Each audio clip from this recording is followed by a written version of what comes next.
Well, what a season it has been so far as we head ourselves to round number 6 of the iRacing World Championship Grand Prix Series and a visit to upstate New York to Watkins Glen International, where qualifying is already underway for round number 6 of the season.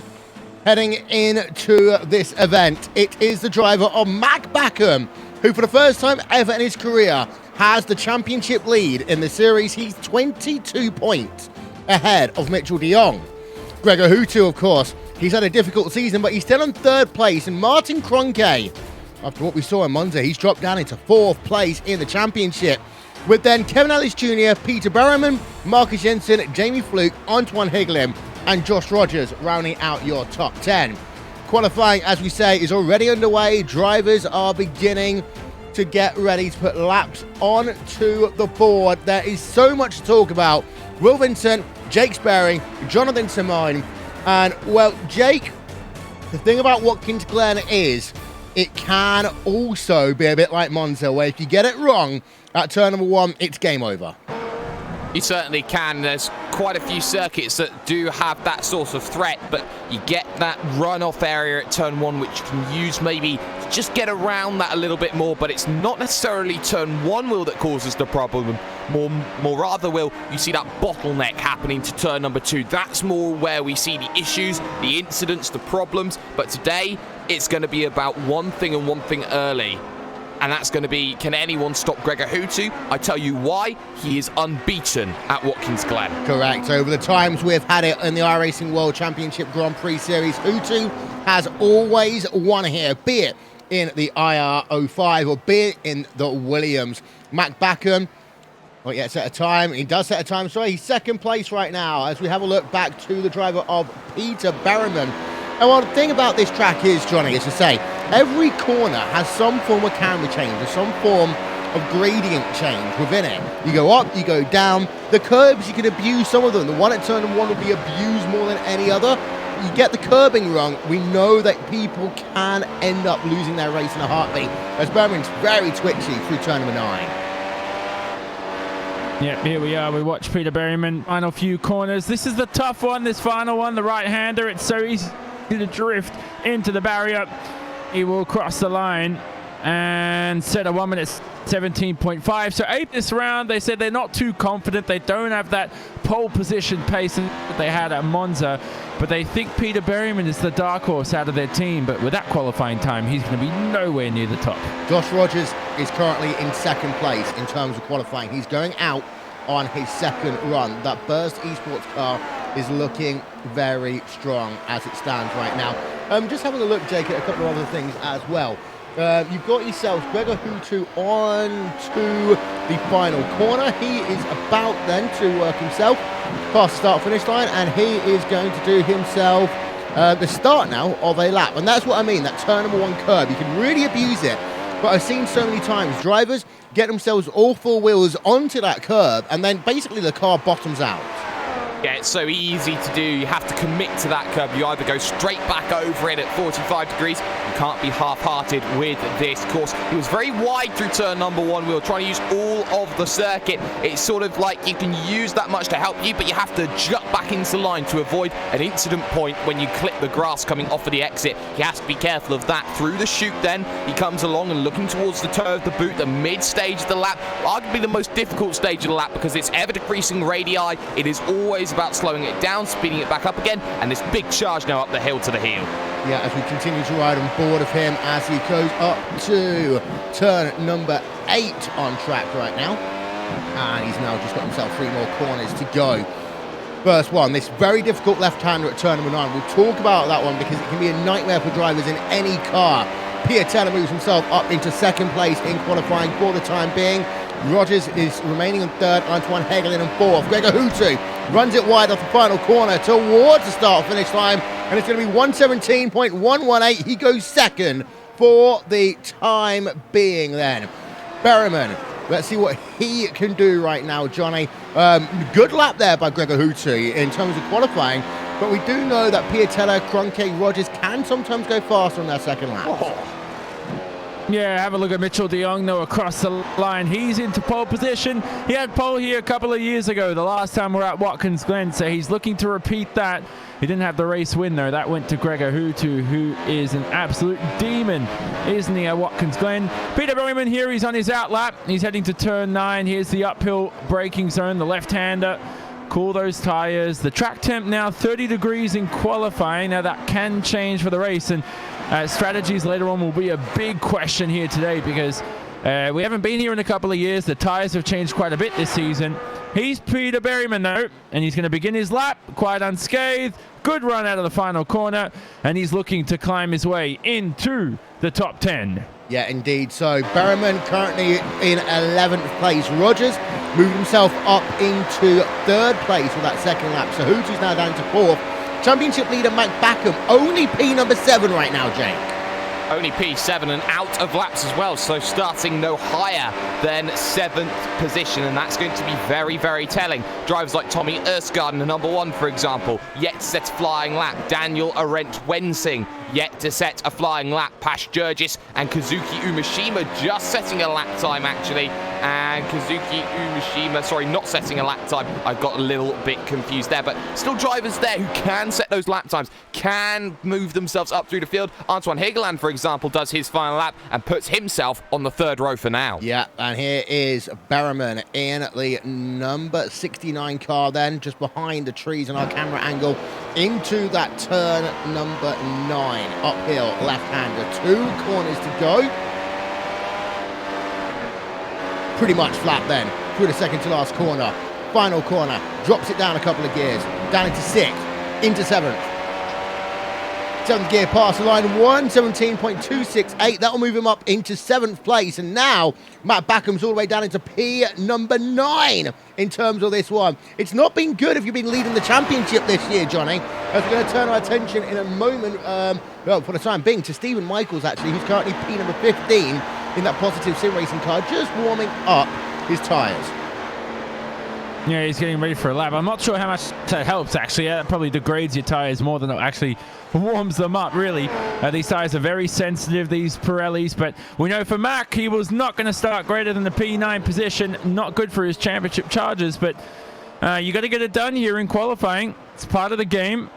Michael's now just taking his time, biding his time. He's in P15. He's had a relatively quiet season, hasn't he, Stephen Michaels? He comes into this round right now 18th in the championship. He's only finished 13th the past 2 races, equal best result for the season. For him right now, he's going to come through these final few corners, and he has to make sure that if you're driving too, let's say, too casual on your outlap, you could scream into turn 1 and already make your mistake. You don't want to break your rhythm here on the outlap, and you don't want to think too much either. Yeah, so Stephen Michaels then is going to begin a lap in that Positive Sim Racing University of Isabella I1, as University of Isabella 1 is what I meant there. Is here comes Stephen Michael up the hill. Let's have a look. Speedo, 8th gear, 190 miles an hour. Climbing up to 200 miles an hour now. You can just see the speed. We're running a slightly older layer at Watkins Glen. We're not using the inner loop here today. We found that actually it just slows down momentum, makes it harder to overtake. It does give you fantastic opportunity, the non-inner loop layout, to give yourself the chance to set up a pass into the carousel. You can actually pass both high and low into the carousel depending on how well your car is set up. And we're going to see with strategy in this race that may be being a factor. We're going to turn our attention in a moment over to Gregor Hutu and to Marty Piattel. They are both out on laps. Currently P number 5, P number 6 as Ilkka Happala moves himself up into the 15th place for the time being. Michaels needs a good final couple of corners. His lap's been okay, but it's not been great, as he now just works himself with those final 2 corners to go. Again, pretty much flat out then through the second to last corner into turn number 11. He's not going to get a 116.7, that one's for sure, but he does get a 117.6. For Stephen Michaels, however, that is not going to improve him, as we now go back to Gregor Hutu. Hutu, as we say, is on a lap, currently in tow, as now he's got himself, well, a pretty good start to the lap. 117.119 is his fastest lap, but he is currently classified as just over a third of a second behind the driver of Mitchell de Jong into turn number 9. Just getting over to 125 miles an hour on the exit off the corner. Let's listen in. Actually upshifts in the center of turn number 10. 11 coming up for him then. The start-finish line is coming. What would it be for Hutu? He's into the 16s, but it's not going to be pole position. He will move up into third place, however, and dispense with Rogers onto the outside of that second row. Now, Marty Piatella, what can he do? Who's the driver? Who's a secret weapon so many times in that VRS Koana Simsports team? Will it mean a VRS Koana Simsports 1, 2, and 3? We know it's a very, very bad exit there for Marty Piatella. He does not get ahead of Hutu outside of row number 2. Johnny, that was all down to that final corner. Yeah, he misshifted as well. Something went wrong, and the engine almost cut out, I thought. Something went horribly wrong for Piatella, and he still improved his time up into P4, so he finds himself on the second row, which is good enough for him. Yeah, Kazuki Umeshima, Radicals Online, number 43 machine. One of just 3 drivers on track right now. You've got David Williams, Kazuki Umeshima, and Paul Elbrink. One thing I actually like here about qualifying over the last few years, Jake, is that actually people do run right until the end of qualifying. There was a time qualifying will be over in the first 7 minutes. We'll be sat with nothing to do until the timer expired.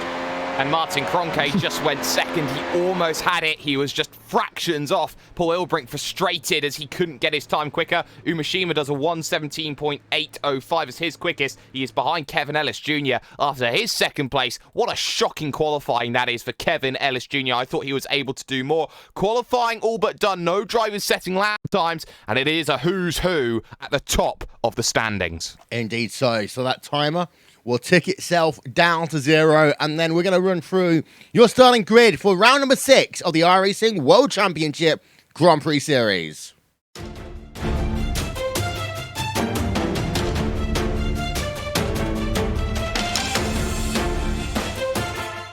Mitchell de Jong, VRS Koana Simsport. He's currently riding high in second in the championship, and he said that this is probably going to be his best year ever for a championship, and what you need to do in June is get results, and that is what de Jong has done, holding off teammate Martin Kroenke, who of course had that miserable race, a self-inflicted crash at Monza. But Kroenke in second place, bouncing back well. That means it's a VRS Koana Simsport front row lockout.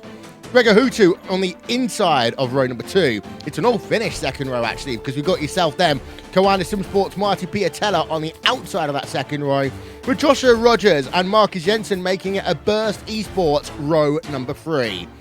Back to row number 4, it's Antoine Hegelin and Peter Berryman, with championship leader Mac Backham all the way down in P number 9. And get this, over half a second back from his teammates de Jong and Martin Kroenke. Jamie Fluke rounds out your top 10 then for Apex Racing UK. As we go then towards the mid part of your grid, and it's Yuta Saito, the highest placed Radicals Online driver, who is in P number 11, with Freak Shawhorse then for Team Redline in 12th. He's the second fastest Team Redline driver. Moritz Lohner in 13th place for Hicksonveld Core Motorsport, with Yalvaz and Ilka Harpala, 2 teammates then, together on the grid, P number 14 and P number 15. David Williams and Tommy Erskard then, the third wave of Koanda drivers. They are P number 16 and 17 in the field here today, with Dion Verges, Balis Remniak and Pash Gergis rounding out your top 20. Note that we've got your top 20 drivers within 8.5 tenths of a second of pole position. So it's been a close field here today. We're going to talk about that one in a moment. Stephen Michaels, P number 21, and Kevin Ellis Jr., disappointing qualifying for him, all the way down in 22nd. Kazuki Umeshima then in 23rd place, with Daniel Bieder 24th, and then you've got 4 Radicals Online drivers in the last 5 places in your field. Mogar Philo, Daniel Arndt-Wensing, Michael Partington, and Paul Elbrink. In the middle of that, you got yourself Ricardo Orozco. He's in P number 27. 29 drivers have qualified for this event here today. We're going to talk about what it means in terms of the championship as we get closer to the midway point of the season after this. You're watching RaceWhat TV on iRacing Live.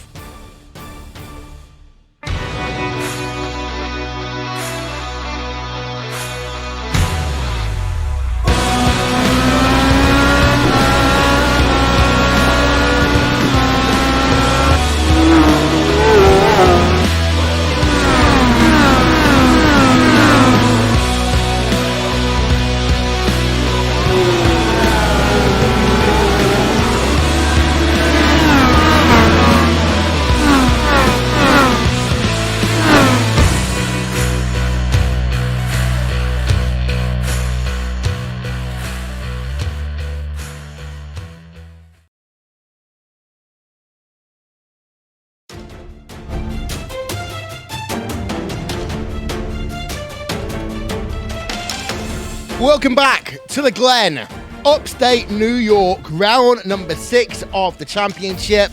And this was the championship standings heading into this event. Max Backham in first, but the big news here today, Jake, he only managed P number 9 in qualifying.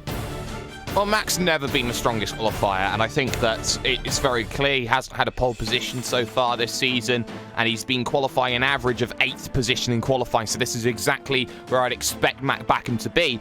The way that Max Backham's got to the lead of the championship, though, has been marauding drives through the field, a little bit of fortune with drivers running into troubles, but Max Backham definitely can make positions in the race. He knows how to make positions off the start, and I think that for Max Backham, he knows he's got work to do. De Jong and Kroenke, they're going to race their race, as is Gregor Hutu. When all your rivals are 1, 2, and 3, and you're 9th, that's going to be a little bit of a downer. Yeah, Kevin Ellis Jr., who is 5th in the championship. Jake alluded to it earlier on, Johnny. All the way down to P number 22 in terms of qualifying. Now, this track might well suit Apex better in race trim than qualifying trim here today, with some very long straightaways, but you can't be on the outside of the top 20 and expect to be scoring big points in this event. No, definitely not. You got to get it all done in testing, and I think that's where Apex have struggled in the lead up to this round. Lots of testing time ahead. Apex just haven't managed to figure this track out. A track that has different characteristics to most other rounds. It's high speeds, too many braking zones either, and you find that drivers who are very good at circuits like Monza and circuits that require a lot of braking aren't particularly quick around Watkins Glen, and so the transition isn't there, and that seems to be the case for Apex Racing UK as well. Yep, so our race coverage, of course, will start in about 10 minutes time from now. Before that, we are going to show you a look at the onboard lap for the driver of Mitchell de Jong in a couple of moments' time. A couple of things I want to talk about this track as well is turn number 9, Johnny. We've commentated so many races here, and in Grand Prix, it's not as hard as some other cars, but if you go too wide into that corner, it's a corner that the car always feels a little bit unbalanced in the middle of. So as you come up, you got to try and get that car to the outside line, but if there's someone on the outside of you, you're going to spin on the inside, and if you go on the outside, you got to be careful not to end up being pushed into the wall. Yeah, exactly. It's an uphill braking zone as well, blind Apex. So you need to pick really both a brake marker and turning point before the corner, just to help guide you through the Apex. Don't touch the inside curb there, of course, as well. It will place the car off balance, and like Will says, it's very difficult going alongside somebody into there. And that whole section as well, the corners slow down one after the other progressively, and I think that gets drivers into a little bit of a rhythm at this circuit. And I think the left-hander there, though, most importantly, as I said, just don't touch the inside curb, because that's where you can get caught out sometimes. You turn in too well, and then that can send you off balance, and you could end a couple of races here today, especially on the opening lap when all the traffic comes through. Yeah, let's have a look then at the lap that is on board with that driver of Mitchell de Jong. We're going to play the tape from now. The reason why we do so here is because she set up the lap early, and it's in that second to last corner. You need a good run off the final corner to come in towards turn number 1 with a huge head of steam. Here is turn number 1. You see, it dips a little bit off camber. Run all the way wide, almost touching the grass, but he does just graze the grass as up the S's there. And comes Mitchell de Jong. Then you're flat out, 8th gear. 11,600, 700, 800, 900 RPM as you come down in towards the carousel. Use that curb. He doesn't actually use that curb. He does a double dab, actually, of the steering wheel there. So I think that de Jong might have had more to give.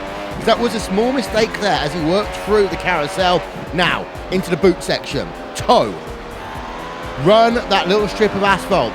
Settle the car down nicely. It's not an exit curb there, so you've got to be more careful compared to other places. Now turn number 8, hill corner. Again, use the asphalt strip. You can run the curb on the exit here, and that's the aforementioned turn number 9. Grab that asphalt strip. The curb, again, not really influential as you come now into 10.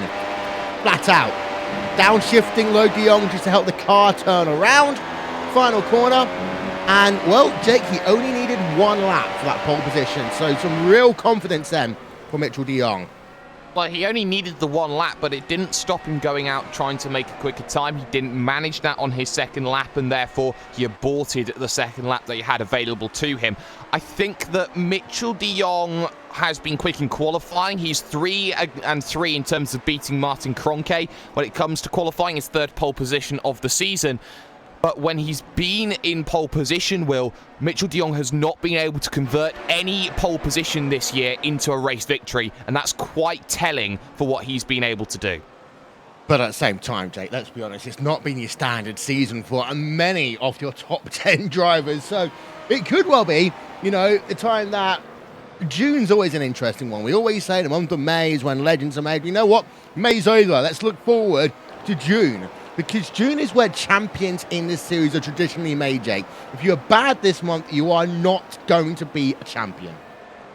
Well, if you're bad this month, you leave yourself a lot of work to do for the second half of the season. A 14-race calendar. We're on round 6, and you've got tracks like Zandvoort coming up. You've got Spa 2 rounds from the end. You've got tracks like Suzuka, which is always going to be really challenging. And, of course, the season finale at Circuit of the Americas.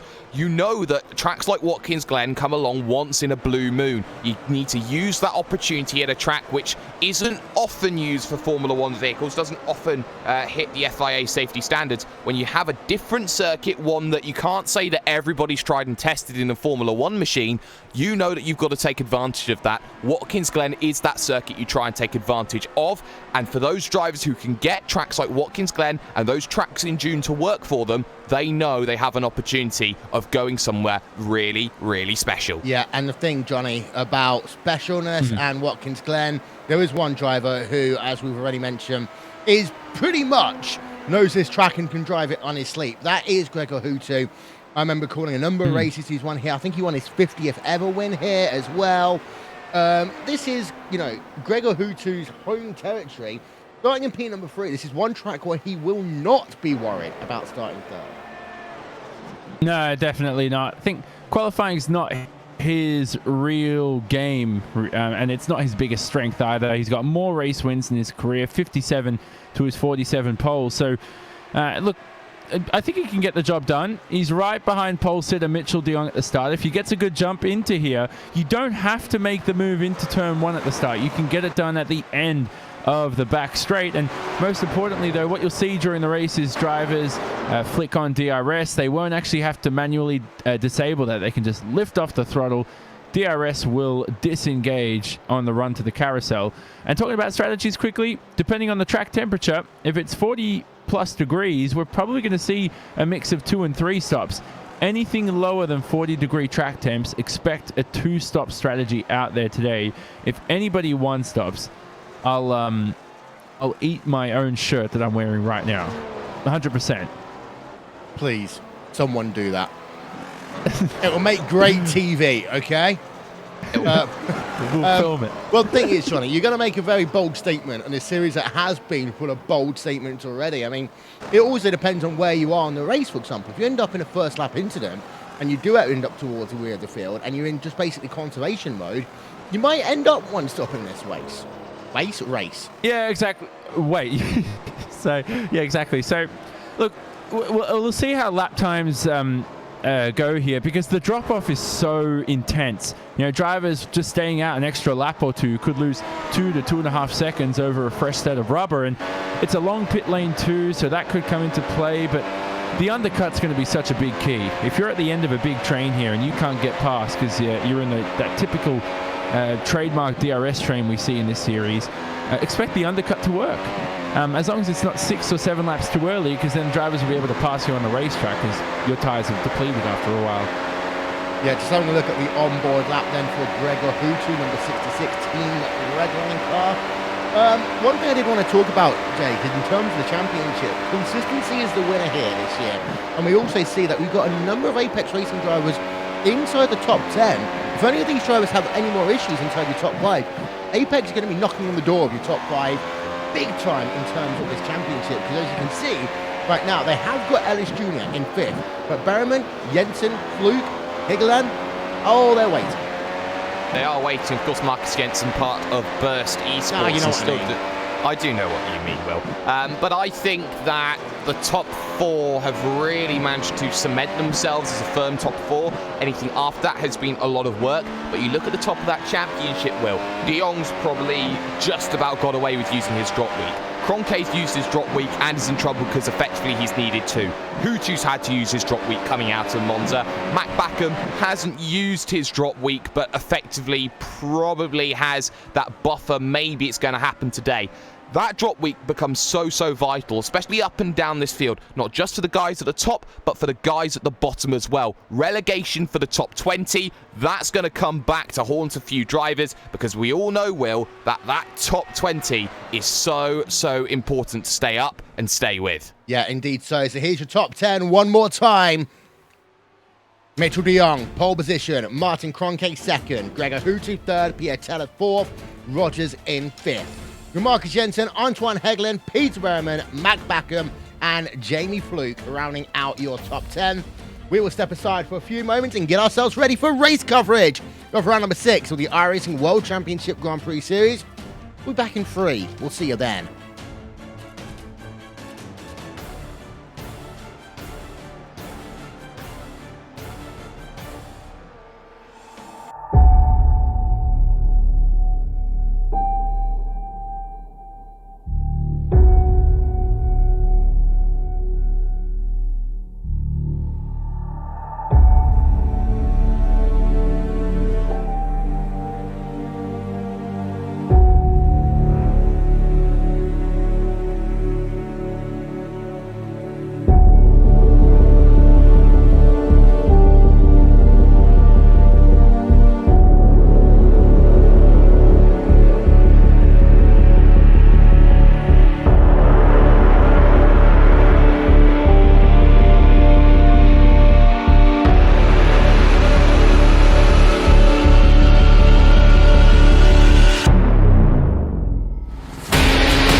If you were to write a script for the first round of the 18 iRacing World Championship Grand Prix Series, and you made it as crazy as possible, there's a strong chance people would have said, nah, not going to happen. But that is pretty much what we've had in the first 5 rounds of the championship.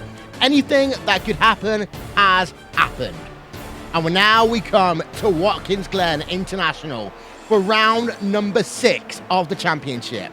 Welcome to the iRacing World Championship Grand Prix Series, and welcome to upstate New York, as it's Will Vincent along with Jake Sperry and Jonathan Simon here on YouTube Gaming, Twitch TV, and on Facebook Live. 11 corners around this racetrack, 56 laps is what we're going to be racing for today. That equates to 304.6 kilometers around a track that has been actually a part of the World Championship Grand Prix Series for a number of years. It's 89 degrees Fahrenheit right now, and it's humid, but it's cloudy, with wind speeds of 14 miles an hour. We want to give a shout out, of course, to Isabel Balao, TrackCams22.com, Andreas Warner and Warner Design, Simon Grossman, Apptioneering.com, and Nick Thisson for Racesport TV, live timing and scoring. The championship heading into this event. Matt Backham leading by 22 points over Mitchell de Jong. Gregor Hutu in third.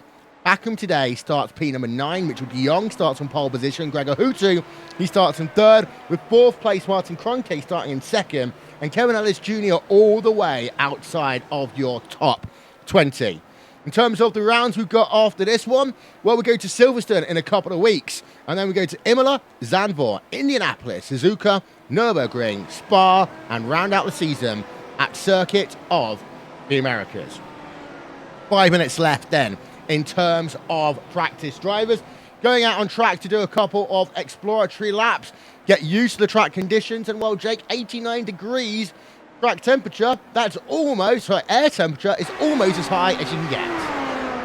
Almost, but I think whilst it's very hot in the air, I think the track maybe is slightly less than hot. I think we're looking at probably two-stop being the best way forward for this one, looking at the conditions at the moment. Of course, you can very easily get proven wrong in events like these, but this is a 56-lap race. It doesn't sound like much. Well, it's only 3 laps longer than the one that we had at Monza just a few weeks ago, but these drivers will understand. They know what is expected of them. They know they've got to put on a show, and not only that, they know that there are vital points at stake up and down the field, and for those at the very, very top, they have a big responsibility in front of them. Yeah, and Johnny, we're having a look right now at a nice static cam of the carousel.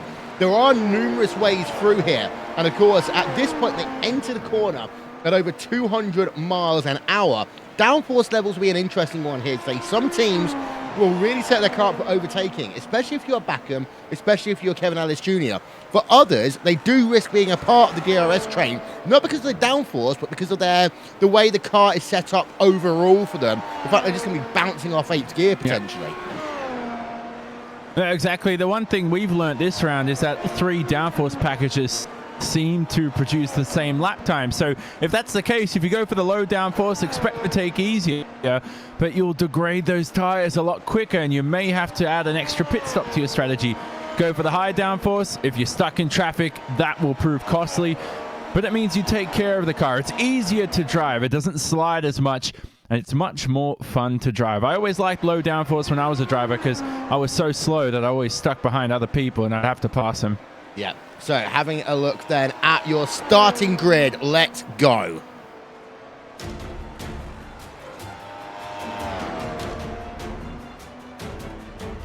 Actually, we can't do that just yet. So, cut that, because it had Marcus Jensen and P number 2, and that's not the case at all there. But let's talk about Hutu very quickly here, Jake, and let's talk about Watkins Glen. I mean, he is one of those drivers who really likes this track. He's starting P number 3 here today. Now, there is a chance that another record could be broken on someone else, but Gregor Hutu wins in the iRacing World Championship Grand Prix Series at Watkins Glen. But this is Watkins Glen, this is June, and this is Gregor Hutu. It is, but actually I'm going to correct that. Gregor Hutu has consistently said throughout his career, I don't like Watkins Glen. I don't like this circuit. I don't like... Okay, in terms of results, he likes it. Yeah, in terms of results, that's what I was trying to get to here, Will, is the fact that Gregor Hutu is unbeaten here, even though he doesn't like this place. I think that Gregor understands how important this circuit is for him. I think that he wants a great result coming out of here, seeing as he's been on such a barren streak without a victory for the longest time. I don't think I've ever seen Gregor Hutu in any sim ever have a struggle as big as this. I think that Gregor needs to go out there and prove himself today, and I think he needs to prove it not just for himself, but for Team Redline moving forward into their next era of sim racing. Okay, So, give me a winner, first of all, Johnny. Oh, this is a tough one. I'm stumped. I don't know. I pick someone. Let's just pick De Jong because he's on pole. I'm stumped. I don't know who's going to win. This is such a tight fight for the top. Jake? And still undefeated. Mr. Gregor Hutu. So having a look at a couple of drivers on board with McLaren-Honda MP4-30, number 17 machine, as he's working himself up the hill in that logical Vortex Sim racing machine. Got ourselves now under a minute left of practice before the drivers will head themselves then to the starting grid for this, the 6th round of the championship. Just see that red flashing light on the rear of Ballas Remniak's car. Just having a look, see if there's anyone else interesting to have a look at on track. Welding, Radicals Online. Radicals not having a good day in terms of qualifying, but ironically, when Radicals have bad days in qualifying, they generally have better times in the race. So don't discount them completely out of this one just yet, because Radicals really do know how to get a race to work for them when they are on the back foot. And actually, you are going to see people go crazy and do a free stopper. Radicals could well be one of these teams, so just throw a curveball in and see what will happen. Practice is over. And now we can have a look at your starting grid for this event. And out front, it is going to be the driver of Mitchell De Jong. Alongside him on that front row of the grid, we are going to have ourselves the driver of Antoine Hegelin in 3rd and Mac Backham in P number 4. Sorry, just give us one moment there, ladies and gentlemen. There we are. Rest of qualifying is going to come through very quickly on your screens. Ellis Jr., Frank Shawhorse, David Williams, and Ballas Remniak. Bash Gergis, Moritz Lohner, Ilka Hapara, and Kazuki Umashima round you out to your top 12. 29 drivers in the field here today, and they are almost ready to go racing. In this, the 6th round of the iRacing World Championship Grand Prix Series on YouTube Gaming, Facebook Live, and on Twitch TV. There's a look at the driver out front, and there's a look at the drivers on the grid. They are almost ready to go racing, and this one, it may well be chaotic in towards turn number 1. Those lights now go red on top of the iRacing gantry, and they're going to go green. We're going to go racing, and it's a good start then by Gregor Hutu in 3rd as they come down in towards turn number 1. Hutu potentially looking for 2nd place as they work themselves through turn number 1 for the first time. Drivers fanning it all the way out. Hutu could not do anything just yet, but he's really on the charge as they work themselves up the hill then. On this first lap, he's been trying to get past Martin Kroenke. He had a fantastic start, but now we're into that train, the draft block train, and Hutu going to try and look down to the ultra inside. He's going to be able to get past. No, he's not going to be able to get past Martin Kroenke, and they're all bunched up at the front. Fantastic racing all the way through your field here. What a start we've had to this event, as now it looks as though Hutu is indeed up into 2nd place. So Hutu leads is in 2nd place, but it's still Mitchell De Jong who leads right now. What a start we've just had. As having a look through, we've had all drivers pretty much survive lap number 1, the first couple of corners at the very, very least in that one. Johnny, that was a fantastic battle between 3 of the best open wheel racers on the planet right now. Yeah, they came so close at the exit of the carousel, did Hutu and Kroenke had to concede the position. So now they're in a good little scrap here. They can't let De Jong break away, though, in this first stint. Look for them. If they can stretch until lap 18 on this first stint, they're definitely two-stopping. But have a look at Josh Rogers right behind him, P4. Brilliant start from him, climbing ahead of Marty Piatella, and he could also find himself onto the podium today. Yeah, Josh Rogers has had a fantastic season in terms of getting people to know what that burst eSports car is all about. So right on board of him. Live timing and scoring, by the way, is now available. Visit racebot.tv/timing for that one if you want to keep up to date with everything happening over the course of this event. Having a look at Mac Backham, by the way, he is still in P number 9, Jake. So nothing happening for the driver on Mac Backham at the start of this one. He started falling back, battling with Jamie Fluke. He's now got to work against Antoine Higeland, who had the most shocking start I have ever seen. It was the most un-Apex racing start ever, as he now looks to attack Marcus Jensen. Jensen going defensive now to the heel of the boot. Another overtaking opportunity on the brakes around the outside. Very difficult to make that work, so he's probably going to try an up and under attempt here, but again, stuck on the outside for the off-camber turn number 9. Not able to get the run that he wants, and suddenly behind, I believe that is Mac Backham waiting in the wings. In fact, it was Berryman looking to attack Marcus Jensen just in front. My mistake, but you're already seeing though just how difficult it is to make a move. Yeah, Backham's actually fallen now down into 10th place as Berryman is now up a position. Sorry, I take that back. Backham is in P number 9 as it stands right now. Timing and scoring just had a little bit of a glitch going on as Daniel Bieder is classified as out of this event. We've got ourselves Ballas and Reniak all the way down at the rear part of the field as well. There's an incident between the two of them. Just having a look a little bit further back at other drivers. Kevin Ellis Jr. is up 5 places in the start of this event. We go on board of him, and there's the speedo. DRS is now enabled in this event. 205 miles an hour. Kevin Ellis Jr. had no way of getting past into the carousel, Johnny. Yeah, so he'll let go of the throttle. DRS would automatically close itself to do that manually, because normally what you see at the end of DRS zones is a huge braking zone. The carousel, though, lift throttle, ease the car into the corner. Kevin Ellis Jr. has a few more cars to pick off here. In front of him right now is that number 20 of Moritz Lochner. Can he find his way? This isn't really an overtaking spot, but it is still possible. Into this very tight right-hander here, turn number 8. They'll head to 9 in a second. Ellis Jr. go up the inside. He looks at it, and sometimes, there you go. See, he forces Lochner offline, got in his head a little bit, and sometimes that works for the next sequence of corners. Yeah, although the final 2 corners here at Watkins Glen, you're going to have to be a brave man to make a move down into the turn number 10. An even braver man sometimes to make it into turn number 11, but we might see that at the end of this one. Let's go back and have a look at your overall leader. Mitchell de Jong, VRS Koana Supersports, is leading by 1.6 right now over Gregor Hutu and Team Redline.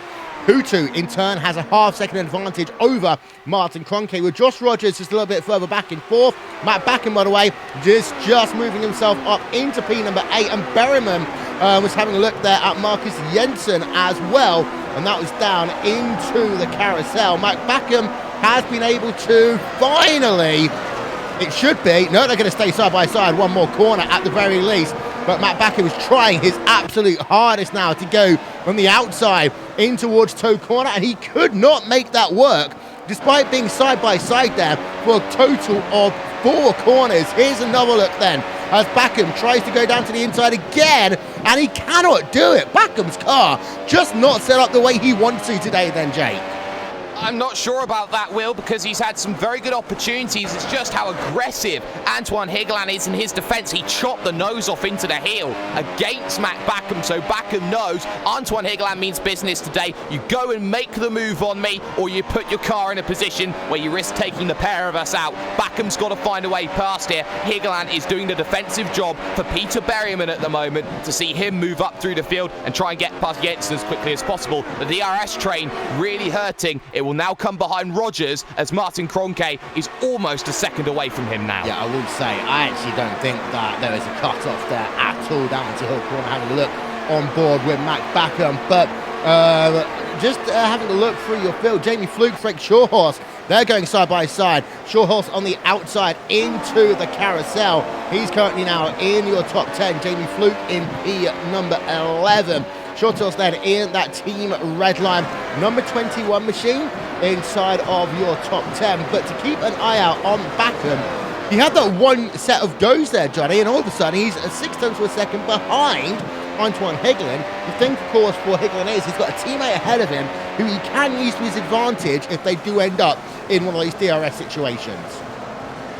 Yeah, exactly. So Mac will have to consider actually right now will that work come the end of this stint if he can't make his way past Anton Higeland. Not the best guy you want to be stuck, as Jake said. He's ultra aggressive. He's a young man with poise and flair.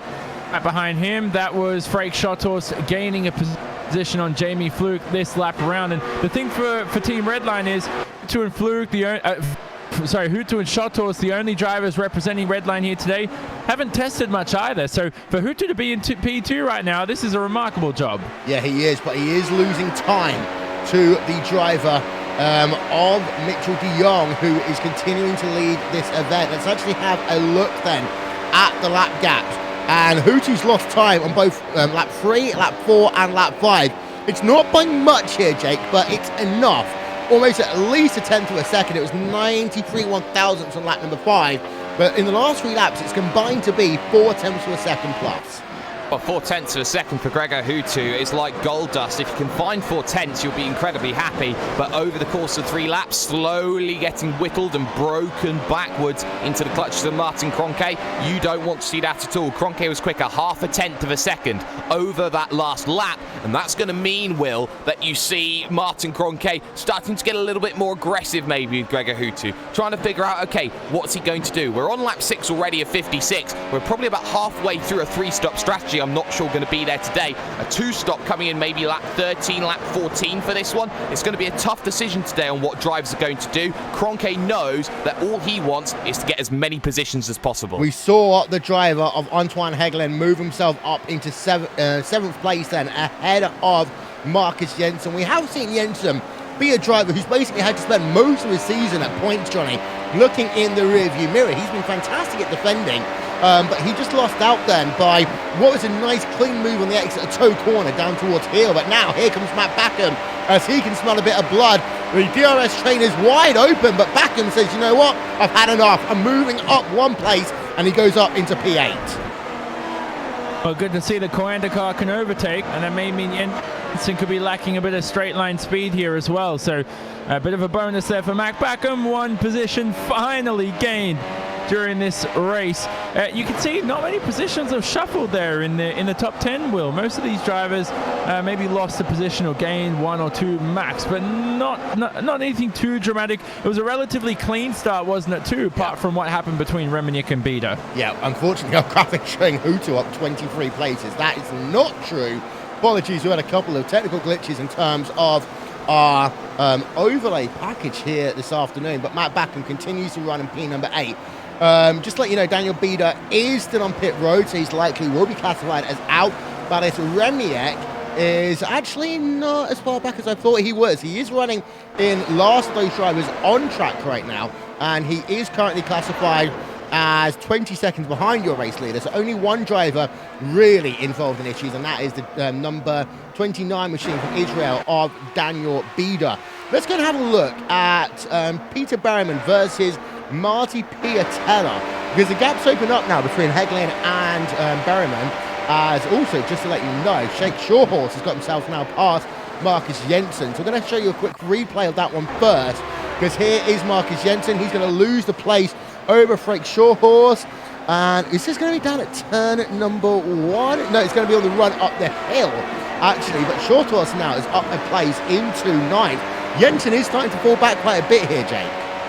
Yeah, Jensen's starting to struggle a little bit, but I like the way that Frank Shawhorse has been making moves. He's recently just started up a Formula 4 career, and I think that he's been working really hard on making that work for him, as well as his duties with Team Redline, looking to run with the Shawhorse name. Of course, his brother Stein is very, very popular inside the Grand Prix circles as well. So a lot of heritage that he has, making those 3 positions, comfortably getting himself up into 9th, looking at Mac Backham behind, and I think that Frake versus Mac could have been the story we had at the start of the season if it wasn't for the appalling slow start that Shawhorse has had. Yeah, let's go back though to the driver of Peter Berryman, because we promised you it, we didn't talk about it.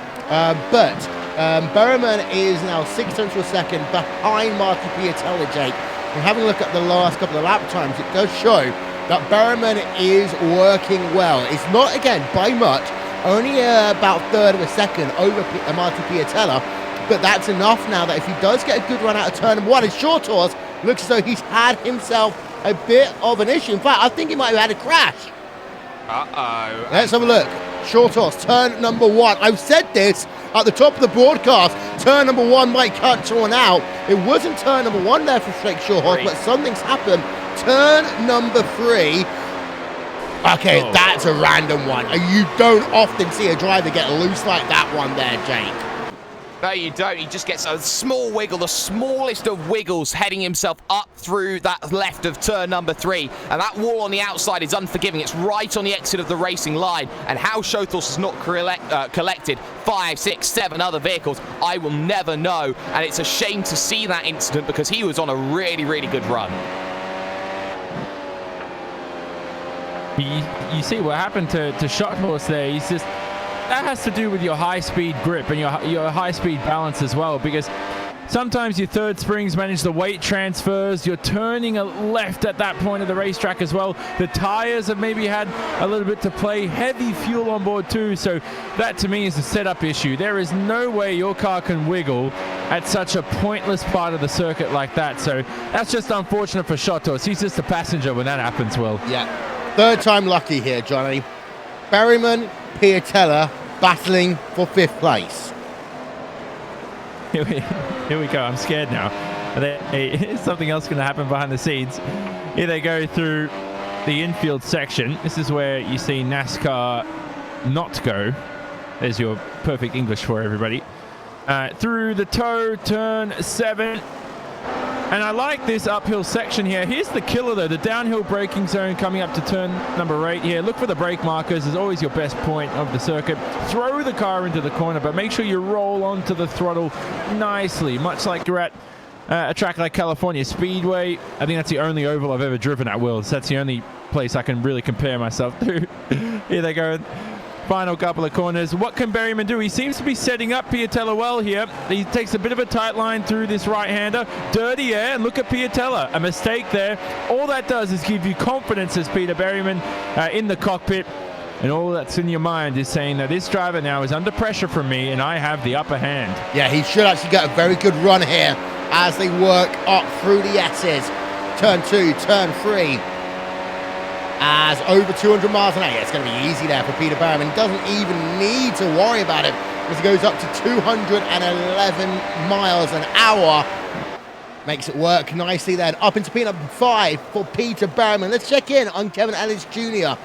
He's also behind a co-handler driver right now, Johnny. And he's in P number 13, putting pressure on David Williams. And he's now a total of 9 places up from where he started.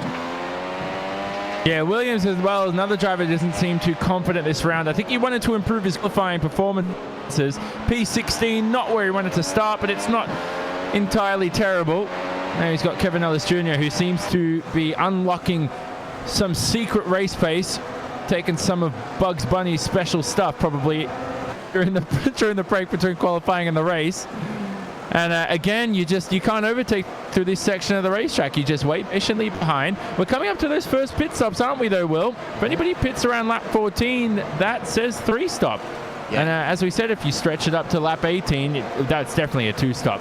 There's no point stretching your first into lap 18 and then deciding to 3-stop. Yeah, having a look back at Mitchell de Jong then, just having a look at the lap gaps, and actually Hutu has gained the last 3 laps. And there's always that saying we say, Jake, that the last third of a stint, if your name is Gregor Hutu, there is no one better in the history of this series. Hutu is starting to really put the pressure on right now. I like this. Hutu is charging. Hutu is charging, but more rather, I think it was a worse lap for Mitchell de Jong. He did a 1:22.6 that last time by, which is completely dropping off the cliff in comparison to what he's able to do, more rather than that 1:22.2 that he was doing just a lap ago. So I think that what we're seeing is going to be a lot of issues for de Jong potentially in this final third. Hutu maybe has that vehicle set up to work well with the tyre wear. It now depends on what he does, because Kroenke was actually the quickest of the 3. Well, one of the things we talked about, is it going to be 2? Is it going to be 3? And we are getting to that point all of a sudden, Johnny, when these tyres are starting to hit their cliff. And now teams are frantically scrambling, doing the math. Are they going to switch onto a 3-stopper, even though they might have planned for 2 as Partington is out? Yeah, Partington's out of the race, so we'll talk about that in a second. But you look at these lap times right now, they're dropping off instantly right now. Drivers seem to have bounced back last lap around, but they're into the low 22s, which right now in a fresh set of rubber, I think some of these drivers will be able to lap in the 1-minute 20s. So That's a very slow lap time from some of these guys. Josh Rogers seems to be struggling the worst out of the top 4, and Berryman behind, straight past. Rogers needs to pit now. He's lost a lot of time. Yeah, and there is Josh Rogers in that number 92 machine, being passed like he's standing still by the driver of Peter Berryman. And now you've got to work out, is it worth, oh my word, Josh Rogers almost lost it the same way Partington did then on the exit of turn number 6. So Rogers, you've got to hold on at this stage, Johnny. You've got maybe a lap, 2 laps to go before you hit that true window, but now it's the case you've got to hold on. No, if that happens, man, you just have to pit straight away. You're sitting there and you're starting to second guess every question of this race. Everything in your mind's going, just get a fresh set of rubber, 3-stop. It's the easiest way to do it. If he tries to stretch this to a 2-stop, he might not even finish. I'm just saying stretch out for the lap to get there. That's what I mean. That sort of thing. He's got one more lap to go before he can really hit that 3-stop window. If he used to come in a lap early now, it's going to harm him for the rest of the race. You don't want to make short-term fixes because actually you've got to remember it is still a 56-lap event. Yeah, and as Marcus Jensen comes into the pit lane now, so we're seeing Will, as you said, come in now if you're struggling with tyres. Jensen was into the 1:23s. He was struggling that. Right now, he'll get a fresh set of rubber and probably be 2 seconds a lot quicker, Will. So this was the concern some drivers had, as Jensen has a relatively quick pit stop. They were saying, okay, if I pit now, I'm going to be in traffic. It's going to be hard to overtake. If you're 2.5 seconds a lap faster, it is not hard to overtake. And if it is, you're probably not a good driver. I'll tell you that much. Yeah, indeed. So, of course, everyone's tyres dropping off. Going offline can be a little bit more treacherous in terms of situations. By the way, we've not yet talked truly about Martin Kroenke in this event, Jake. He does remain in P number 3. He is still 0.6 of a second behind the driver of Gregor Hutu. So actually, Kroenke right now is still within a shot of winning this one. Well, I think also within a shot of winning this one is still Peter Berryman as well in 4th position. He's running times very similar to the leaders as well, as there is still no takers to come down onto the lane. Kroenke, Hutu, De Jong all staying out. 22.5 that last time by for De Jong. It's 22.5 from Gregor Hutu, 22.6 that time from Martin Kroenke. I think that this race is going to be a very difficult one. I think that for Martin Kroenke, he's not going to get that instant gratification, Will, of making positions. This is a grind. This is a work in progress. And I think for Martin Kroenke, this is where his game comes under scrutiny, his ability to go and make overtakes. Yeah, as I just saw Moritz Lona there versus Yao Vaz was looking pretty close on track.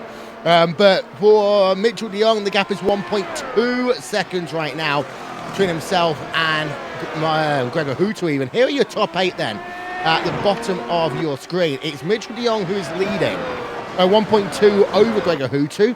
Then it's Martin Kroenke in 3rd, a further 6 tenths back. Now, Berryman is currently 5.4 seconds behind your race leader, with Josh Rogers in 5th, Mac Backham now up into P number 6. Antoine Heglin and Martin Piatella round out your top 8. Mac Backham should be right on the coattails of Josh Rogers as they exit the end of this lap. They're currently losing as well, about 2.5 seconds, you say, a lap. Well, this is an interesting one because of the way that the pit stops works here. Some drivers may yet still, Johnny, think, okay, the loss of time on pit road might not, be enough to, sorry, might be too much to actually then, you know what I mean, in terms of the track. Do you want me to rephrase that for you? No. Yeah, I know what you're saying there. It's a 25-second pit loss time. So if they're losing 2.5 seconds a lap here, at the point stretching this another 10 laps and trying to one-stop. So I don't want to eat my shirt at the end of this race. And number 2, because you're going to be very, very slow. Here's Mac Backham, though. He should be able to go straight past Josh Rogers, who's still struggling with his tyres. As I said, just based on lap time alone, and we saw visually as well, Josh Rogers was struggling a lot. Let's have a look at him this time around. Does the dirty air affect his balance at all through this next left-hander? Keep it clean, Josh. He hugs the inside. You can see the rubber out onto the racetrack, and he has to take it easy. He's visually losing time to Mac Backham ahead. Yeah, he is. As Kevin Ellis Jr. is now in a battle with Ilka Happana in the number 8 Orion race team car for 12th place on track. Ellis Jr. though does get a lot of snap oversteer on the exit of the corner, Jake.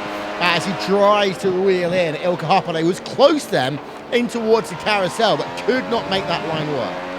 Well, I think what's very crucial is that Ilkka Haapala has actually gone through on Kevin Ellis Jr. over that last lap. So Haapala was quicker and is still going even quicker in that Orion Race Team machine. It seems that he's got the tyre wear pretty much sorted out at the moment, as he's able just to stay that little bit more consistent. What is very telling, though, as we got drivers in. Ellis Jr. is in on pit road. You've got Martin Piatella, Daniel Arndt-Wernting as well. So Ellis Jr. then, Jake, just hit that cliff in the space of about 20 seconds.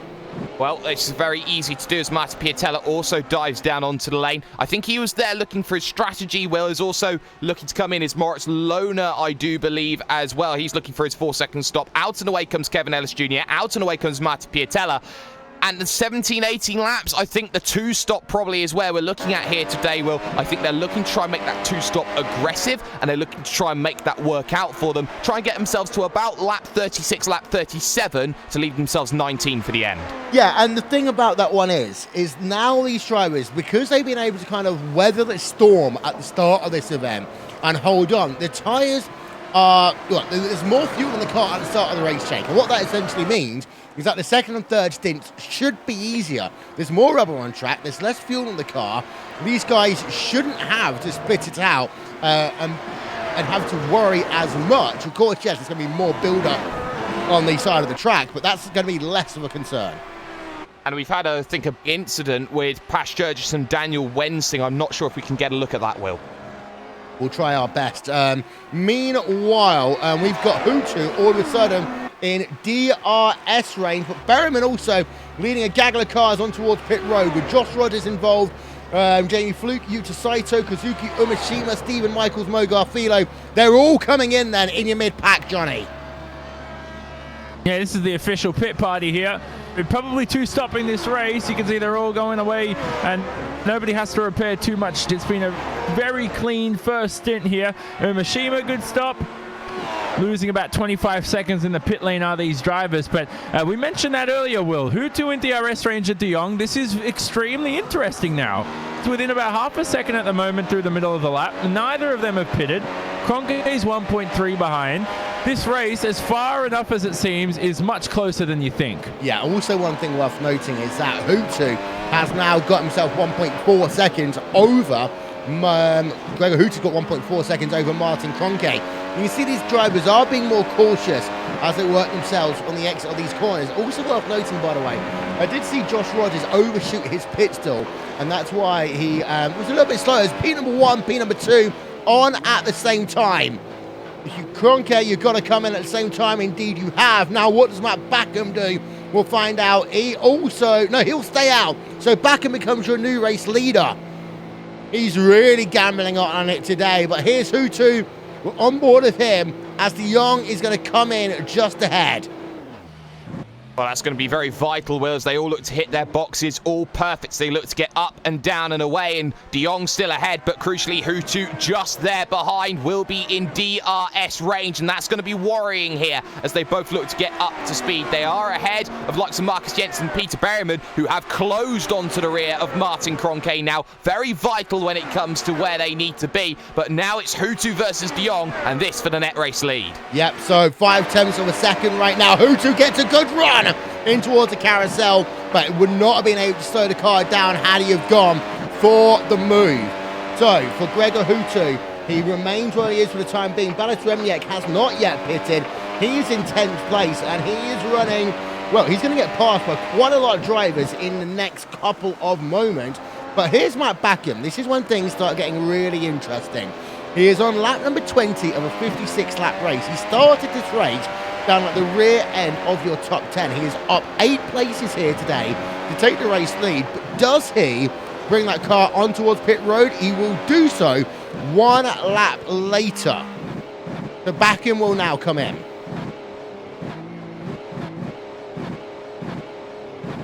And he slows it down.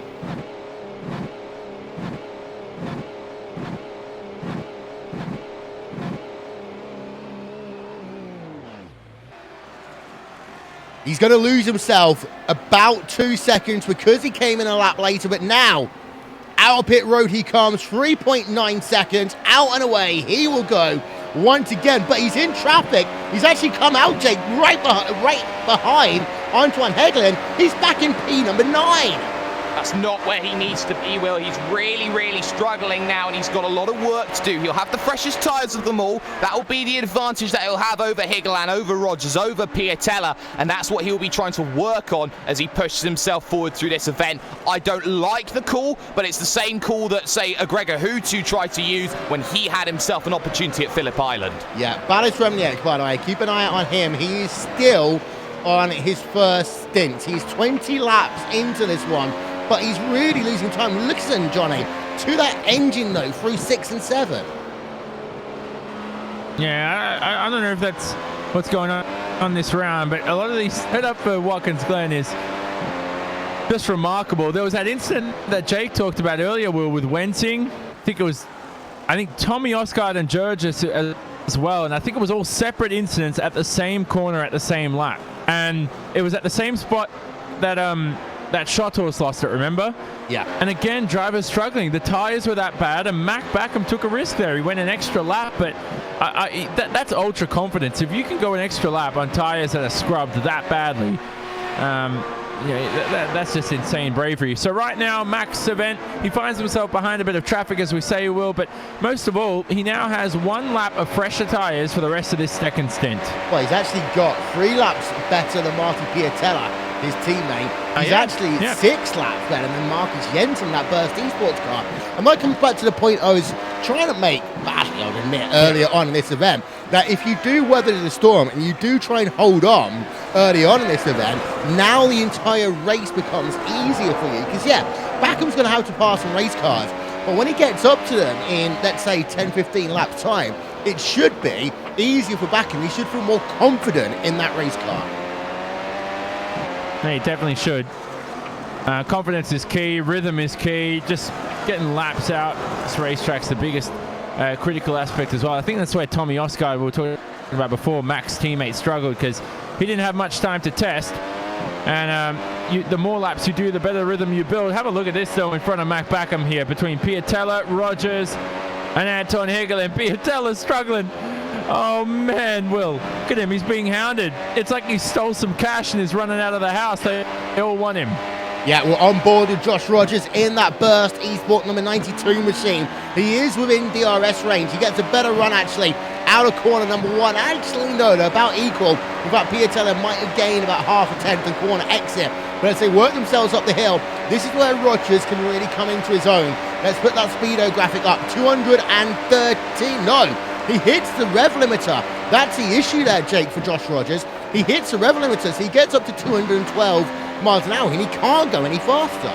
Well, that's just key, because if that's high downforce that we're seeing out of him, then that's going to be massive, as Rogers is going to struggle to have any opportunities to go and make the moves. Higgeland behind, of course, we know that Apex love a low downforce setup. That may be something to see, as Higgeland will look to be the aggressor, as will Mac Backham, who's got to get through the lot. But I think, look a little bit further forward, Will, Peter Berryman is on the rear of Martin Kroenke, legitimately for the podium. Yep, so there is Peter Berryman. And Berryman, we did say, has always got an opportunity to be on the podium in terms of the Apex Racing UK machine when he can get that car hooked up. But also worth noting, we talked earlier on how Martin Kroenke fell 1.4 seconds behind Gregor Hutu. Now, Hutu to Kroenke, that gap is still the same, but Berryman has really started closing in. Let's have a look at the lap gaps. I mean, they've been 8/1000ths of a second, Jake, apart over the last 2 laps, but Berryman is within DRS range, and this will mean he can just start inching closer and closer. Well, he knows that he's just got to inch closer and closer, just close down Kroenke as much as he can. To get past Kroenke is certainly one thing. I don't remember a point last season where Martin Kroenke could be caught. Maybe he's a little bit more mortal, doesn't like the changes. Here comes Mac Backham, though. He gets a 2-for-1 special on because he's past Higgeland and he's past Piatella. That releases Josh Rogers as well, as now, look at this, around the outside. Here comes Higgeland trying to make it work with Piatella. Almost contact on the run to the heel. He's still there down the inside, still looking, washing out strides Piatella, and there we see a very, very nice move that's not fully complete. Yeah, on board of Backham then for the replay. Here comes the first one, here comes the second one. It was all very close very quickly then. Mac Backham diving down the inside of 2 drivers in towards the carousel. And then we had the battle going on behind as well. We're just going to turn that camera angle around and you can see just how close it was into toe corner. But the driver, Piatella, was just able to hold on initially. And then side by side, they worked themselves up the hill. And the inside line was Antoine Heglen. He got that move finally complete. What a great lap's worth of racing we just had. And this is that whole thing there, Johnny. Different tyre strategies. There's about a 4 to 5 lap difference between drivers in this mid-pack right now. And anything could happen over the next few laps. And it will mean that drivers are going to have to go offline. I think we could still see a couple of solo incidents as a consequence. Yeah, and you see why the undercut can win you races, but it can also lose you. It's long term, you know, it's like a slow death sometimes, the undercut, if you play it wrong, especially at a circuit like Watkins Glen, where it's not the easiest track to overtake at, but you can get it done on the back straight, as we can see. And I think those with skill takes done as well, as Mac Backham finds his way past Josh Rogers now. He's in the P6 position. So this is what you want to see out of your championship leader, Will. He hasn't had the best race so far. He's only 10 seconds away from the overall victory. This would be a great overall drive if Backham can climb his way up into the top 5. Yeah, there's a race with Tony Stewart once when he basically fell down to the rear of the field twice at Homestead Miami Speedway, still ended up winning the event. Now, I'm not saying that's going to be Matt Backham here today, but he is having a good drive, getting past drivers, and the driver ahead of him, Jake, is on 10, 11 lap old tyres. The tyre gap is 6 laps between them. 6 laps between them. Look at the times. It was a 21.2 from Mac Backham against a 22.6 from Marcus Jensen. That's 1.4 seconds over the course of that last lap. The gap down to 9/10 of a second. By all means, Mac Backham's charging, and it's pretty much fading away for Marcus Jensen, the Dane, really running himself into a wall at this stage. And I think he is more committed to that 3-stop. He pitted very early, Will, and I'm not sure he can translate that into a 2 effectively compared to a 3-stop. Yeah. Gap is currently 6 tenths of a second then between Martin Conke and Peter Berriman. It's come down by about 2 tenths of a second since the last time we talked about it. Go back on board then with Matt Backham, championship leader, number 16 machine.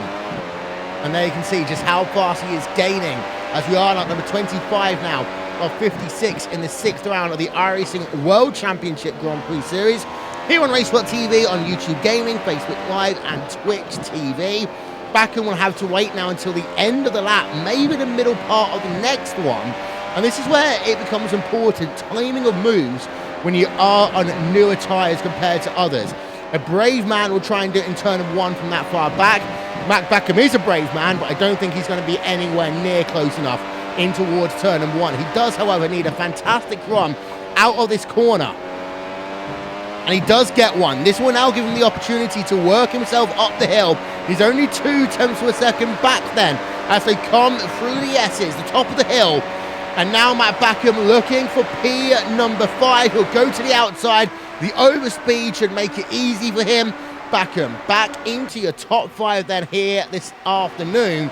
As Peter Berriman continues, Jake, to put pressure on Martin Conke. Gap remains at about 6 tenths.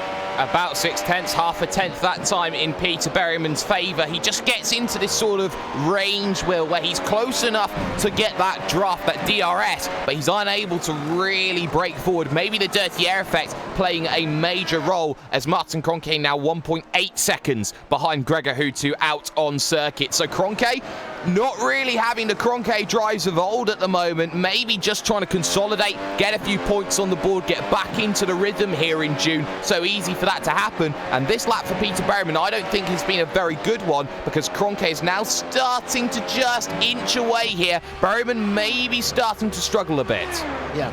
One thing that's actually worth noting from Martin Conke is I know that Johnny, he's a big part of the Formula Student team in Germany, and I know from my university that this is that time of the year when it really does get busy in Formula Student land, now that exams are over in most of Europe. So it could well be that, Conke is just having to battle with some of his real-life things right now, which, let's not forget, Formula Student is a fantastic international event for students to get into motorsports, understand everything there is about race cars, and actually we do sponsor one Formula Student team in the UK.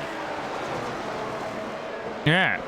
Well, education's always important, and who knows if it's to a job, even in Formula One as an engineer for Martin Kroenke, although they would be looking at giving him a race drive the way he's been going in sim racing for sure.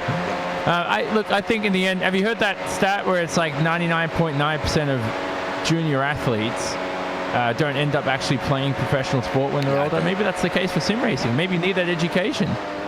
Yeah, as we're just having a look at the replay of Marcus Jensen burst eSports and losing 2 places down at the carousel. Now, let's not forget, Jensen was one of the first drivers to pit that last time around. And it shows, Jake, again, why sometimes you just have to ride it out. Because now he's in that window where he needs to make his second pit stop, arguably 4 or 5 laps before anyone else needs to. Exactly, and I think that Marcus Jensen only just getting to the halfway stage, 123.3 that last time by. That is compared to Josh Rogers, who was just in front of him, who did a 121.8. That's all you need to know, Will. Jensen's going to fall back. Piatella's waiting. Kevin Ellis Jr. is waiting. He's inside the top 10 right now, Will. He's having a stunning drive. He's just been the silent assassin, picking up positions whilst we've not been watching. But I think that Marcus Jensen is not on the prime strategy, but this is the point. He's at the point of no return. He has to commit to whatever decisions he's made.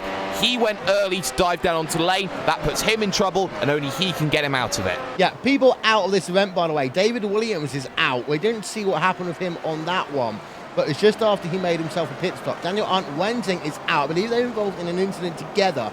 Tommy Erskard out of this event, plus Gergis, like a parting turn. We saw Frank Shawhorse the Tools earlier on having a solo car issue up at turn number 3, and Daniel Bieder out of this event earlier on here today. Berman has now fallen back from Martin Kroenke.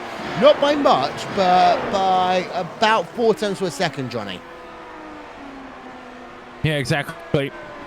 These gaps are so critical, though, between all these drivers. You know, if you're within DRS range, though, especially come pit stop time, it always puts a bit of pressure on the driver, because those pit stops, well, I don't want to talk about the next set of pit stops anyway, but they're going to come around lap 37 onwards towards the end of the event, if you can get that 20-lap stint done for that final stint. But if you can stay within DRS range, maybe even do the opposite of the driver ahead. That's why these close gaps between all these drivers, as you mentioned there as well, there are a lot of close gaps in the top 10. Yeah, and of course the tyre drop-off will be potentially bigger on this second one as well. Battle for P number 6, Jake, right now. Josh Rogers, Antoine Hagelin. We had a quick look at this a moment ago, but Antoine Hagelin putting the pressure on Josh Rogers last time by, separated by 3 1,000ths of a second in terms of their lap times. Well, that just shows you how much they are pushing against each other right now. Josh Rogers does not have any DRS to help him. He's trying to go on raw pace alone. Antoine Hagelin following every step of the way, half a second behind when they last crossed the line. But that looks maybe a little bit closer at the moment as they head through the heel of the boot, turn 8. Looking for turn number 9, this very difficult left-hander up the hill. Unable to really get close enough for now, but they're always setting up in this stage, Will. This track is very momentum-based. You're always looking to try and set up for the prime overtaking opportunity. It's about slingshots here. It's not about technical ability. Yeah, so complete another lap, Antoine Hagelin. Let's get a look at the lap times then, very quickly. For Antoine Hagelin, that last time by, okay, he did lose 39 1,000ths of a second, but Johnny, he is in that DRS range. He is in that dirty air. The lap times are close enough that Hagelin, in my opinion, just needs to try and force Rogers into overdriving that car to basically force his tyres to hit that cliff. Yeah, exactly. He's more than experienced to do that too, Anton Hagelin. He's been in the World Championship all the way since 2014. And so now he's getting closer and closer, edges closer and closer through this next section. Rogers seems to get slower as the stint progresses. And you seem to want to do that when you analyze drivers. How are they in the first third of the stint, the middle part of the stint? And what about the final third? How do they react to it? It seems like Rogers in that second and third parts of the stints just isn't quick enough. But Hagelin has to watch out here, Will. He had a slight moment there at the exit, and he has to make sure he doesn't bin it, trying to make it past a seamless car here in front of him. Yep, so there is Antoine Hagelin in the number 18 machine. We're actually going to ride a lap on board right now with that JCL Apex Racing UK machine. Give me some RaceSpot TV. Good old fan immersion here from Watkins Glen International.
Sometimes passing can be a tough old game.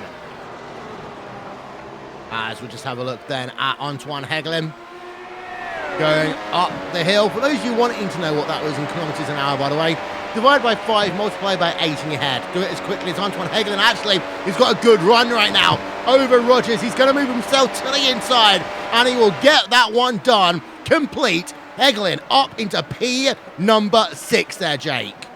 Yeah, easy move for Antoine Hegelen, and now he's got to work hard because it's a good 4 seconds. He's hemorrhaged now to Matt Backham, who is charging at the same pace, in fact, quicker than the leaders. He was the fastest man over that last lap. A lot of work to do then for Antoine Hegelen. Got a couple of good little battles going on. We've seen Ilka Harpler actually just now get past Jamie Fluke. That one for 11th. Ilka Harpler having a very, very solid run. Maybe some nice form we're seeing from Harpler after a year, maybe even 2 years, running around the top 20. Yeah, indeed. So having a look at Martin Piatello as well versus Marcus Jensen.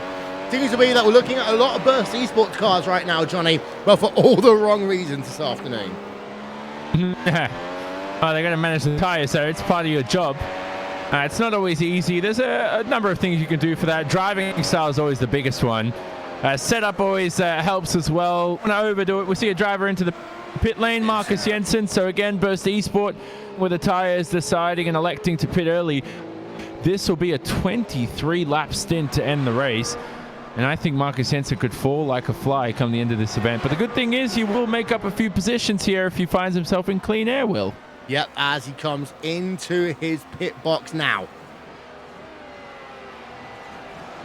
4 seconds out and away. 27.1 seconds then in terms of time from end to end. Back out onto the track he will go. Once again, here, Johnny, we have a situation where De Jong, very good at the start of a run. Hutu, better in the second half of a run. DRS should be available for Hutu next time around. And the thing is, if you're both drivers, you know that. De Jong knows he's weak towards the end of the stint, and Hutu knows he's strong. That gets into your head. Now, the difference is De Jong is one of the world's best drivers in general in the real world as well. He is quick, especially in rallycross as well. He's a real-life Red Bull rallycross driver. I don't know what's going to happen to that series.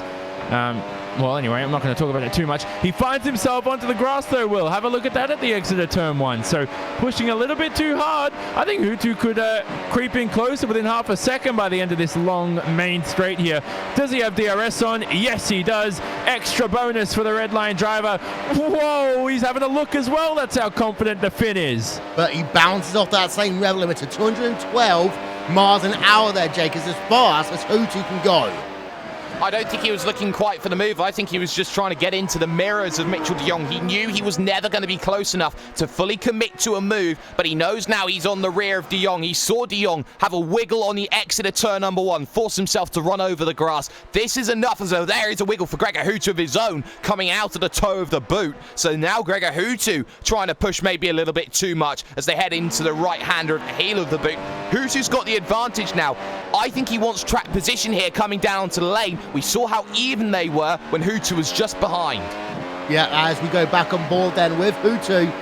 Don't forget, RaceBot TV /timing for live timing and scoring all through this race. Exit, final corner. Gregor Hutu, gap up the line is 0.6 of a second. Hutu, I will say one thing, he is very good at turn number 1 here. Almost always nails it, Johnny. And that's the one thing that might give him the momentum. I want to put that speedo back on. So I still think that he is hitting that rev limiter at 212 miles an hour. Just going to have a look now. You see he's following around. Yeah, he hits it at 212 and he loses 4 miles an hour.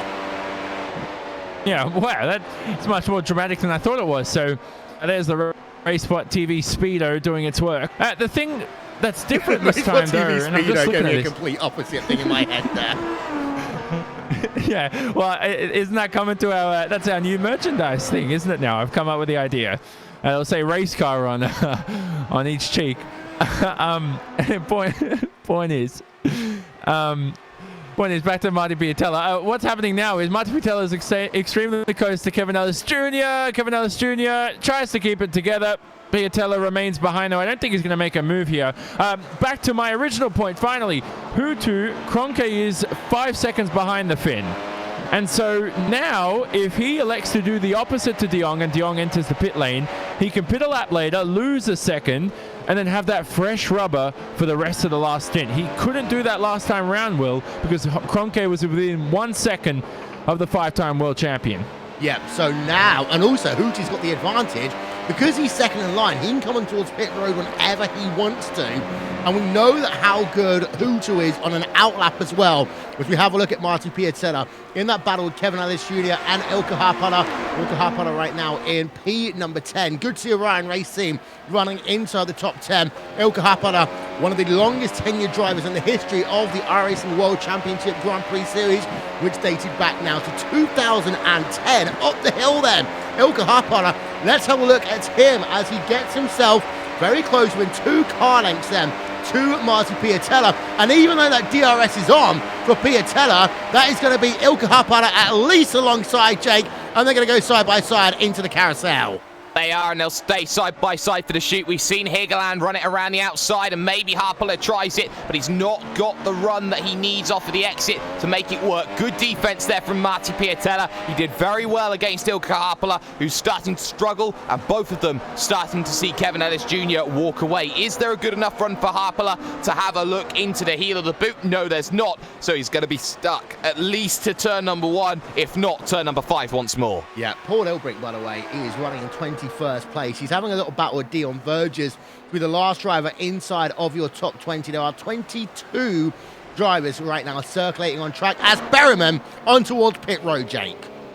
Yeah, and that's going to be crucial because he's going to try and look to get the undercut then on this final stint. Was stuck behind Martin Kroenke, maybe falling back by a few tenths of a second, was outside DRS range, but he's looking for his box right now. He hits it, he's perfect. Up and down on the jacks he will go, and out and away once more. He's got to force Martin Kroenke now to go early. If they force Kroenke to go early, they may force Hutu and De Jong to go early as well. Yeah, so Berryman then comes on pit road, comes out of pit road, and his pit stop time is 3.8 seconds, 26.9 end-to-end on the lane. He's actually also got himself a nice 5-second advantage, 5 seconds behind Yalvaz, so he shouldn't hit traffic early on in this run there, Johnny.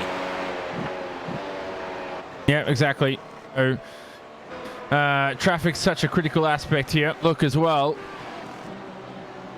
Jamie flew close behind. Oh, the lead as well. I'm having a quick at those drivers coming in. There's battles going all over the place. This is that range we're talking about, Will, now. As everybody comes in, this is where you want to pit on lap 37. Okay. De Jong is in. Hutu does the opposite. Yep, so then we have got ourselves Mitchell De Jong on pit road. Kroenke is going to come in as well. So Kawanda will come in 1 lap earlier. And Hutu had the opportunity then to react, and he didn't.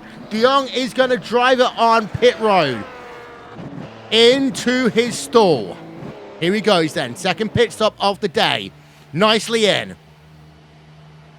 Actually, it's not that good. It's 4.5 there for Mitchell De Jong. And in a game when the gap was half a second, that is actually a very slow pit stop there for that Koana Simsport team. Martin Kroenke, 3.8 seconds. And, well, that one could be the difference maker here today, Johnny. Yeah, exactly. Now, the thing is, he is going to have fresher rubber or this outlap. I know the tires have to get up to temperature, but that's not going to matter. The freshness of those Pirelli rubbers is critical. Kroenke, though, he's very close to Peter Berryman here. They're alongside each other heading into the carousel. Now into turn 6. Here they go. And it looks like Peter Berryman will find his way behind the German, and he will not find a way past. But back to Hutu. Will he pit this lap round? I think he has to do it soon enough. Yeah, let's have a look at the replay then, Jake, of Kroenke over Berryman. Kroenke had to be aggressive. He was aggressive, and he found his way past around the outside into the carousel. But that was Kroenke realizing that was his one chance. It was his one chance. Let's get some words out. Just as is Gregor Hutu right now, who is down on the lane, looking to make the final stop, the perfect stop that gets himself going. Backham stays out once more. He's looking to be uber aggressive. Hutu hits his box. He's looking for that time. Here comes Mitchell de Jong, though, looking for turn number 1. No surprises, de Jong leads. No surprises, Hutu's behind, but Hutu's got rubber. Hutu can chase. Yeah, 1 lap difference, and the gap is up to 1.8. Worth noting, of course, Jake, that the first part of the stint, all race long, de Jong has been faster. I think de Jong needs to get that gap up to 3 seconds, and he's safe in this one. Well, this is going to be the question, because de Jong was faster when they were on the same strategy. Now there's a lapse difference between them in the tyres. I wonder if it's going to even itself out, and then we're going to see Hutu close in more aggressively than he did earlier on. There's also been an incident between, I think, Stephen Michaels and Moritz Lohner, which has put them into issues. I think Lohner now down on lane and out of the event, as is Michaels. So the pair of them running into issues, Will, but right now, Hutu's got work to do. Yeah, we're just trying to find this one then for Stephen Michaels and Moritz Lohner. Let's go back and have a look at what happened. These two were on board of the driver of Stephen Michaels as they work towards the carousel then. The University of Isabella, 1 positive sim racing car, number 15 machine, Moritz Lohner just ahead of him. Side by side carousel, and I think there's going to be a case of 2 drivers going into 1 there. Yes, there was. Stephen Michaels, unlucky for both of them. They are both on pit road and both out of the event. Mac Backham onto the lane then to make his final pit stop of the day. Last time he came out in P number 9 by going longer. 3.9 second, out and away. He is going to go. He's going to drop back to P number 6. P number 5, P number 6 is going to be very close actually. Side by side, Backham will come out in P number 5, but Marcus Jensen should have a better run up the hill right now as they come towards the carousel. This is going to be mighty, mighty close.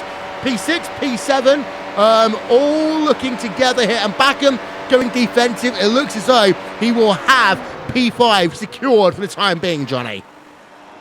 Yeah, exactly. This is a nice scrap here to end the race. So this is the best part. You exit the pit lane. That's your final stop for the race, your final planned stop for plan A. And right now you are going to push to the limit. Here's Higgelen though, up the inside of Marcus Jensen. Brilliant move from Anton Higgelen. He's had a thrilling race so far, and he may end up in the top 5, top 6 if he keeps on pushing. Right now though, Mac Backham ahead. He's got that fresh rubber, and he's going to scream away to the end of the event. Quite happily enough with those 4 fresh set of Pirellis. Yeah, Antoine Higgelen, there's a replay of him getting himself past Marcus Jensen. So Antoine Higgelen in P number 6. Let's talk about Ellis Jr. for a moment, Jake. Started P number 22. He's on the same tyres as pretty much everyone around him, although he's 4 laps to the good over Marcus Jensen, and he is now in P number 9.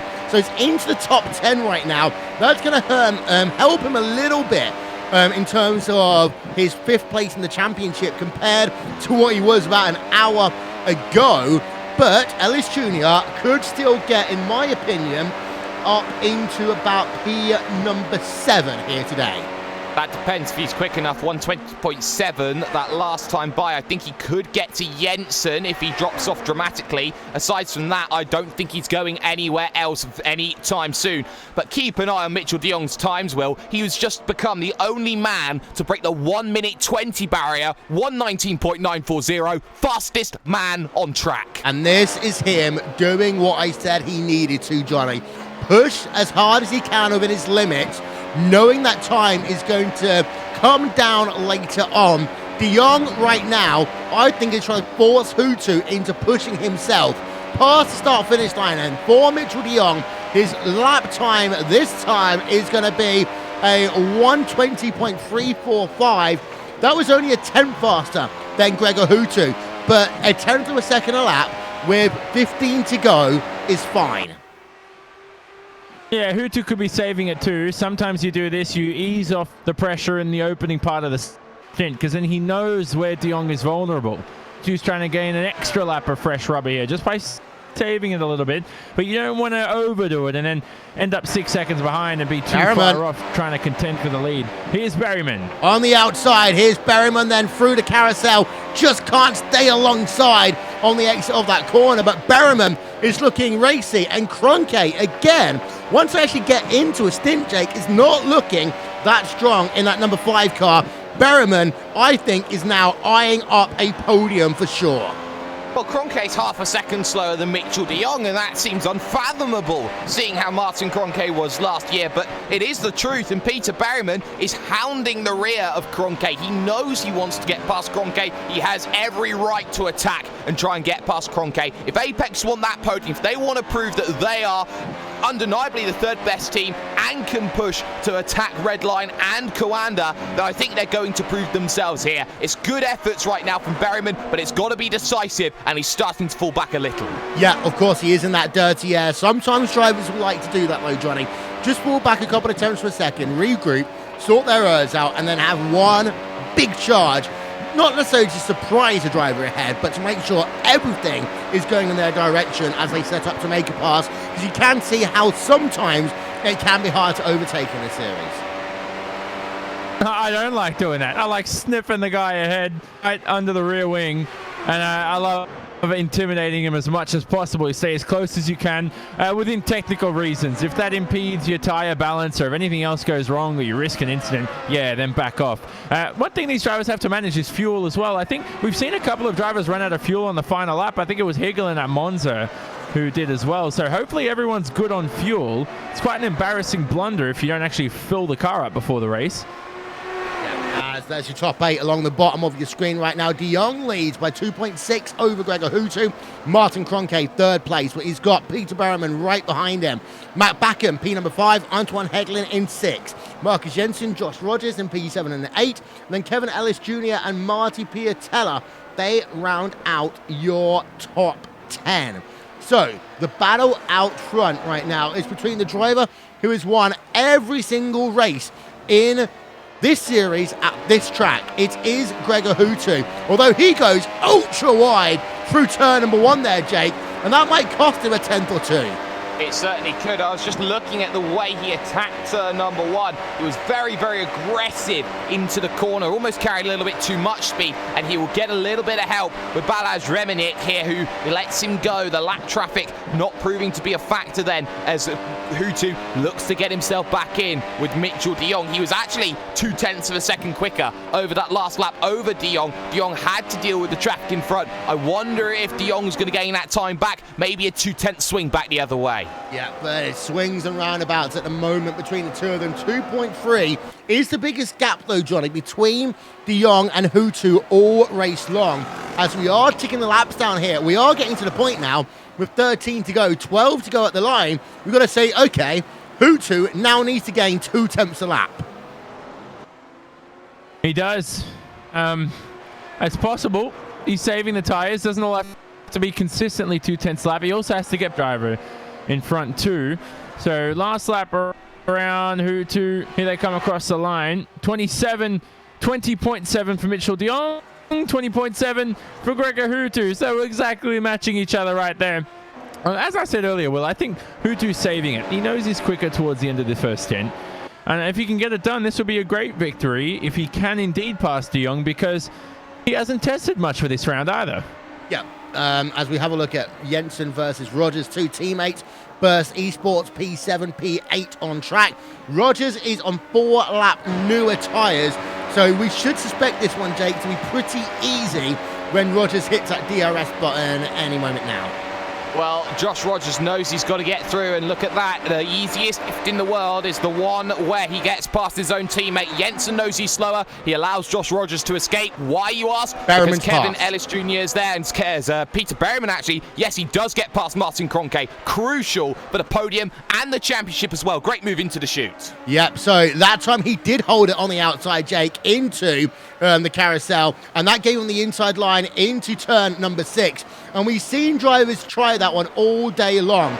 You don't necessarily have to be the best driver as you come through the carousel, but you've got to be able to hold it there. And that is what Peter Berryman did. Got himself alongside. You can see he's about half a car length back in towards turn number 6. But then, just has the inside line, can take his own apex, and he's now in a podium position. He is, and Martin Kroenke is struggling with the dirty air through turn number 9. He was desperate to get the power on, he just couldn't, and as such, he was dropping back, and that just allows Berryman that opportunity to try and pull away. And Berryman will be so difficult to get past, Will, because he will be on that low downforce setup, the one that is going to allow him the opportunity to try and just hit that high speed, 328 kilometers an hour against the 320 that's there for Peter Berryman. There was draft and DRS for Kroenke, but Kroenke did not have much to fight back. 8Ks, that's nothing at all. No, it's not. As De Jong has lost time to Hutu 2 laps of the last 3, but it's not at a rate I would say is enough as we come to 10 to go next time by. So Hutu has really got to start hounding laps in, as I say, 2 tenths of a second a lap. I mean, he might get a bit of help at the end, Johnny, with DRS and ERS working in harmony if he does try to make the pass. But we know how good Mitchell de Jong is at making corners matter when he needs to. Like turn number 1, for example. You get turn number 1 right, you can make it very, very hard for any driver behind you to really follow you up the hill the way you need to. As again, Hutu only gains a tenth and a half. Yeah, exactly. He's clutch. Is that what you're saying? Mitchell de Jong is clutch. Yeah. He's a fourth quarter performer. So I think that's proving into his favor right now. You know, you can perform these lap times. I think we might have just lost a little bit of Johnny there, so we'll try and get him back as quickly as we can. Having a look a little bit further back there, Yao Vaz, Jamie Fluke, these drivers are separated by less than a second on track, battling outside your top 10, but it looks like Yao Vaz is indeed now just about, Jake, into DRS range. He has been gaining over Jamie Fluke the last 3 to 4 laps. He has, Will, and Yao Vaz knows that he needs to prove himself at Orion. His results haven't been too forthcoming. I'd say he's even been a little disappointing so far this season, but he knows that he's got to go out there and get some great results. He was up there for some times at Monza. He is starting to find that form again, and now looking to get past Jamie Fluke, who has been no slouch this season. He's looking to try and back up Ilkka Harpala here and look to try and get position 12. Yeah, indeed. So this is going to be a nice little battle going on towards the end of this event. I'm keeping an eye out, and it's still Hutu. He's outside of 2 seconds over Mitchell de Jong. That's one thing that we need to keep an eye out on. How long will it take for Hutu to break into that 2 second window? Well, now he's officially just done it with 9 laps to go in this event. 1.9 seconds. He gained almost 2 tenths that last time by. As Johnny, now he's really got to make use of that 1 lap better tyres. I just think that coming in a lap earlier might well have just won Mitchell de Jong in this motor race. Yeah, exactly. And you have to think about it. What if Hoot came 1 lap earlier? Would he have undercut Mitchell de Jong? Yeah, that's the question as well. You can prove in the play, but then if he does indeed do that and he starts to brake for the final corner and land and he notices, oh, wait a second, de Jong's going in. I don't want to do that. So the way he was just too close for comfort. He was so close that it almost played to his detriment at the same time. But here they go. No, they're going to fight to the line here. 1.5 seconds, if I'm not mistaken, is the relative time. Yeah. And we'll see what happens across the line here. But once Hutu gets into DRS range, Will, I'm sure he'll be able to make a pass. This time I hope the Illuminati don't mute me, because I really think Hutu in this race. Yeah, as we've got ourselves Ellis Jr. really hounding down Marcus Jensen right now. Battle for P8 on track. Ellis Jr. a little bit of opposite lock on the exit of turn number 8. Now into turn number 9. He has gained almost 2 seconds in 3 laps over Marcus Jensen. So this one should be over fairly quickly. So we'll keep with it for a moment as this battle is going on. We do have to remind you, by the way, that Johnny did say it was going to be Mitchell de Jong winning this race earlier on. But here comes Kevin Ellis Jr. in towards turn number 1 then. On board. Up the hill. DRS should be activated in just 1 moment's time. Ellis Jr. now should get into that closing zone.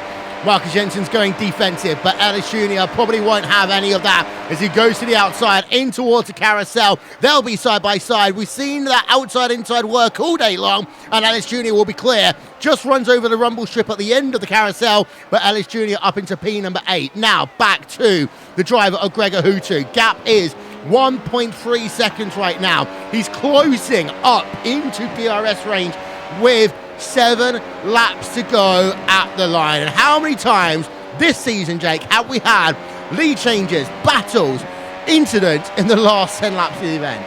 And how many wins has Gregor Hutu had when it has come down to the clutch moments? Answer this season, a big fat donut. Nothing. Hutu needs to buck the trend. This is the circuit where he looks to buck it. 1.2 seconds at the moment to Mitchell de Jong. De Jong's tyres falling away. This was the strategy that Hutu wanted. He knows he's clutch on the last third of a stint. He knows he has the tyres on the last third of a stint, Will, so use it to his advantage with an extra lap that's available, get a bit more of an advantage, have the ability to attack and make the move. That's what Hutu wants. I still worry though, Johnny, about Hutu's downforce levels and the ability for him to actually make a pass. He is now into that dirty air, and he's been hovering this lap around 1 to 1.2 seconds. He does get a better run for the middle section of the racetrack. What that means to me is that he's got a car which has got more downforce, which is better suited to the more difficult, twisty section of this track, between basically the end of sector number 1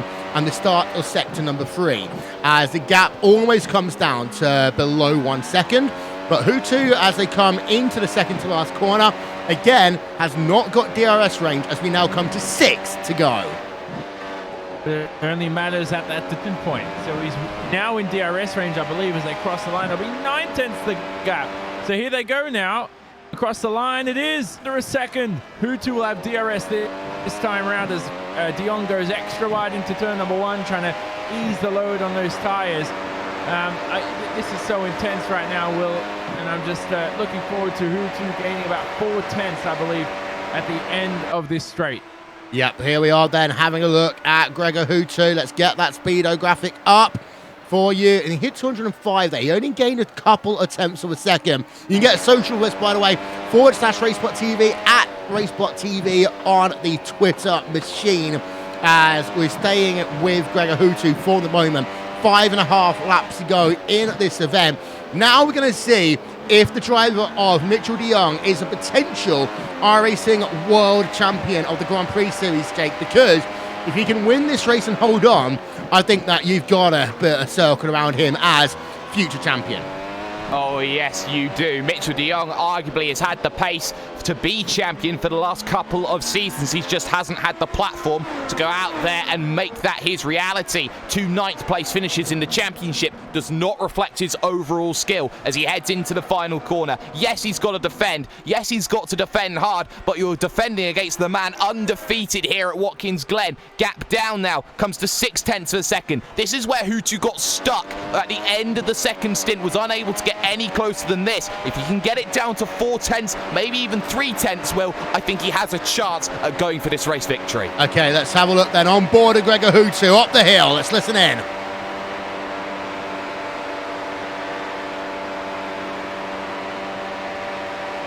Maybe he's saving some urge, Johnny, because that was not fast up the hill. That's what I was about to mention, was that these drivers elect to use manual ERS deployment, others elect to use auto, depending on what suits them the best. And Hutu right now, you better hope it be manual, because you want to elect where to use all that power at different parts of the circuit. Here's Hutu though, this is the closest he's been throughout this final stint. Yep, gap is 4 tenths of a second right now. We stay on board then with Gregor Hutu as they work themselves through these final tricky corners on this lap. Bit of opposite lock then for Gregor Hutu. That's going to cost them 1/10 of a second, meaning that he might have to wait another lap. In fact, it costs them 2 tenths of a second. That one little mistake. 4 laps to go, just over 12, 13 miles here at Watkins Glen, the 6th round of the championship. Run through turn number 1. Good for both drivers. I'd say Hutu got a little bit better between the two of them as they come up the hill. Hutu then, he's basically trying to straight line the corner as much as possible to get as much of that draft. And here comes DRS deployment. He closes up all the way to the top, and he's within a car length but cannot do anything as they come into the carousel. And in fact, sliding through the carousel a little bit there is the driver of Mitchell de Jong. But now the gap is at 3 tenths of a second, and Jake, Now it's just about who blinks first. Well, the question becomes also, can Gregor Hutu stay within the dirty air? Can he stay within a gap where he is able to attack? That's something else. And you can see he pokes his nose out as he heads to the hill. I'm in your mirrors. I can get past you. Watch out, Mitchell. I am charging. Through turn number 9, then the pair will come along. This is where dirty air does become a major factor, and that's not bad for Gregor Hutu at all. You'll see that gap start to open, Will, but the opportunity knocks at turn 5. That carousel, it's the prime overtaking opportunity. If you can't make a move there, Will, if you can't get alongside, you can't have a chance. Yeah, gap at the line, 4 tenths to a second. This is as close as Hutu's been. Through turn number 1. Title line taken again by Gregor Hutu to basically get that car turned as quickly as possible. Up the hill, gap is just about 4.5 tenths to a second. Hutu had a bit of a moment like Frank Shortos when he gets that car very loose over the compression. But here he comes again. Not able to get close enough, Johnny. I'll step in on this one, Will. I don't think he was good enough. I think that he was saving a little bit of ERS there because he wasn't able to get close enough. I think he needs to get himself a prime overtaking opportunity. I think he needs to be within 3 tenths to make it a guarantee. Yeah, okay then, so here we are. 2.5 laps to go in the 6th round of the iRacing World Championship Grand Prix Series, and this one could clearly be something special. Mitchell de Jong has led all day long from pole position. He is looking to break one of iRacing's big streaks, and that is stopping Gregor Hutu from again winning at Watkins Glen International. Hutu has never lost in an iRacing World Championship Grand Prix Series event at this track. They come down in towards turn number 1. 2 laps to go as they now start to work themselves up the hill. De Jong, you can see right now, it's about 5 car lengths as they work themselves through 2, through 3, through 4, onto that long back straightaway. They'll only have one more opportunity after this one, so if you're Hutu, you might want to try something now. He closes up to the inside just about, but he was still half a car length back as they worked towards the carousel. He tries to make a half move in towards turn number 6. Desperation mode now, almost kicking in for Gregor Hutu. He knows that he's almost had his streak about to end, drives it down into toe corner. Jake, this is going to come down to the final lap. Gregor Hutu was caught in 2 minds. He did not know whether to go for that move or not. He was a little bit too far back. He went to attempt it. Wait, I'm too far back. I don't want to get involved in another incident with a Coanda Sim Sport vehicle. He stayed back. He's now got one final chance to make that move unless he goes for some banzai attempts or Mitchell de Jong makes a mistake. The white flag will come out at Watkins Glen. Showdown between Mitchell de Jong, the American, and the Finn, the 5-time champion Gregor Hutu. Okay then, we've got 11 corners to settle this one between Mitchell de Jong and Gregor Hutu, and what a battle it has been so far. Hutu closing up again. He has not been this close through turn number 1, but lost a little bit. As we have a look at the graphic, it is 4 tenths to a second. If you've got anything left in reserve for Gregor Hutu, now is the time to use it. He's going to try and go round to the outside, and that's one that I don't think the driver de Jong was looking for, because this could well give it to Gregor Hutu. Has he got the inside line? No. He's going to try the outside line into turn number 6. These two are so close. It is finger tight between them. There is lap traffic ahead, but I don't know if it's going to come into play. Hutu trying the outside now of every single corner. Realistically, he's got one more opportunity, and it will be into this one. He's going to have to defend that inside line, and he's not going to do so. They make contact between the two of them, and it's going to be Gregor Hutu with just 4 corners to go, taking the race lead there. That is the reason why he's a 5-time champion. There's nothing that Mitchell de Jong can do. There's no overtaking zones here to the end of the race, and Gregor Hutu will come out the final corner, and he is still undefeated at Watkins Glen International. What a move there by Hutu, and that proves why he is one of sim racing's absolute best. And coming out of toe corner, I was thinking, if you're De Jong, you've got to defend that inside line. We go back on board and show you this one again with Gregor Hutu, outside line into toe corner. But what it did, it gave him the opportunity to take the tighter apex out the corner, get onto the power a little bit earlier. You can see it's the kind of indie line then, and Hutu's like, I'll go down the inside. The two do make contact. That must be said, the two did make contact, as we're going to show you now. And we're going to wonder whether Mitchell de Jong thinks that maybe it was a bit of an aggressive move. But the last lap of a motor race, you've always got to try and make that aggressive move if you think you can do it cleanly. Here we are then, going to stop it right about here. And that is the contact between the two of them. It wasn't much. I mean, it was literal wheel-to-wheel racing between the two of them. But at the end of it all, Gregor Hutu wins here at Watkins Glen International. And that one, Johnny, was fantastic. What a fantastic finish to the final lap of the event. Gregor Hutu's first victory since Nürburgring 2016, the penultimate round of that season. He now comes into 2018 with extra points to his name, and he's making a challenge for that championship. But talk about this race again. He's undefeated at Watkins Glen, like you say, Will. He played it to perfection. Mr. Five-time, Mr. Perfect. Well, he had to wait until just 4 corners to go to make the move, but he did so, Jake. And well, yes, there was a bit of contact between himself and De Jong, but the thing is, De Jong could have been more defensive there. He certainly could have been. He could have gone to the inside, but De Jong's thinking, I think there, Will, was, okay, I can hold it on the outside of Hutu here because the inside is an off-camber left-hander for the next corner. You can't hold it around the outside at turn number 9. I think he tried to hedge his bets and say, I can still hold it around the outside of Gregor Hutu here at 8, and I'll have the inside for 9 and make that move. That didn't work out. There was a bit of contact. Gregor Hutu at every single point during that corner, despite the contact, still left a 1 car's width for Mitchell de Jong to get back onto. He would have still been side by side if it wasn't for the fact that he did put 2 tyres on the grass on the exit of turn number 8, and that was what sealed the deal for Gregor Hutu. That is why Gregor Hutu is a 5-time champion and undefeated still at Watkins Glen. Yeah, and I will say one thing as well, is that one thing that he could have done there, de Jong, is almost gave him the inside line and taken a wider apex into that corner that would have given him better drive in towards turn number 9. I think actually what what De Jong did was actually the worst of all the 3 opportunities he had, because being in the middle of the racetrack, it means he's still got the tight apex into the corner. You don't really get to release the wheel properly.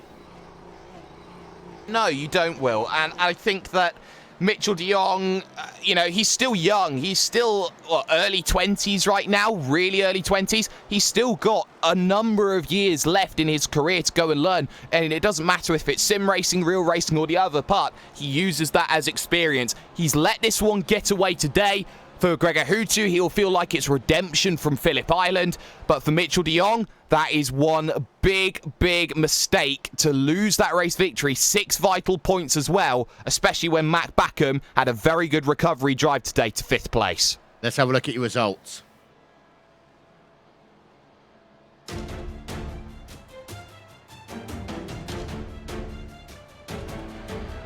Gregor Hutu waited and waited and waited some more. And then with 4 corners to go, he made a decisive move down and basically got himself race victory. He only led for 3.5 corners in this event, but Gregor Hutu remains undefeated at Watkins Glen in the iRacing World Championship Grand Prix Series. Mitchell de Jong comes home in 2nd place here today and led all but 1 lap, but it is the last lap of the race that gives you your overall race result. Peter Berryman outraced and outperformed Martin Kroenke here today, and I think he was hoping in the back of his head that maybe Hutu and de Jong would come together like they have done so far this season, and he could well have been a winner in this event. Turns out a podium is all he gets, but that's still a fantastic result for him and Apex Racing UK. Martin Kroenke 4th has always looked off pace here today. From the start of the run to the end, he was trying to hold on, it seems, the majority of it, and overworked his tyres and got to a point he was losing time hand on foot. Mac Backham, he qualified in P number 9, and he had to drive for the field a number of times, but made big moves when he needed to, and comes home in P number 5. Antoine Hegelin then in 6th place for Apex Racing UK, with Kevin Ellis Jr. up from P number 22 to P number 7. Joshua Rogers for Burst Esports in 8th, Ilka Harpada for the Orion Race Team in 9th, and Marcus Jensen holds on to a top 10 in this event, despite having tyres 4 laps longer than anyone else on track. Back to page number 2. And Marty Piatella in 11th place, with Yao Vaz in 12th, Jamie Fluke in 13th, Kazuki Umeshima 14th, and Dion Vergers rounding out your top 15. We had 19 drivers finishing on the lead lap here today. The last of those was Ricardo Orozco in the University of Isabella 1 positive sim racing car. Balas Remniak was the first driver, scored 1 lap down. Then you've got your retirees. Stephen Michaels and March Lohner had a crash down into turn number 6. Tommy Erskard out of the event, as was Pash Gerges, David Williams, Daniel Arndt Wensing, Michael Partington. Frank Shaw also had a crash, a scary, weird crash down at turn number 3 and 4. And Daniel Bieder, the first driver out today in that number 29 machine, finishing in 29th. We're going to take a quick break then. Post-race coverage next here on RaceSpot TV.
Oh my word, what a race once again in the iRacing World Championship Grand Prix Series. What a race that came down to the final lap with just 4 corners to go. Unbelievable event we had here today. Gregor Hutu, he only led, as I said, 3.5 of those corners all race long, but he does come home with the race victory. We're going to show you that final lap one more time then, as we have a look. Hopefully, on board then with the driver of Gregor Hutu. Let's listen in.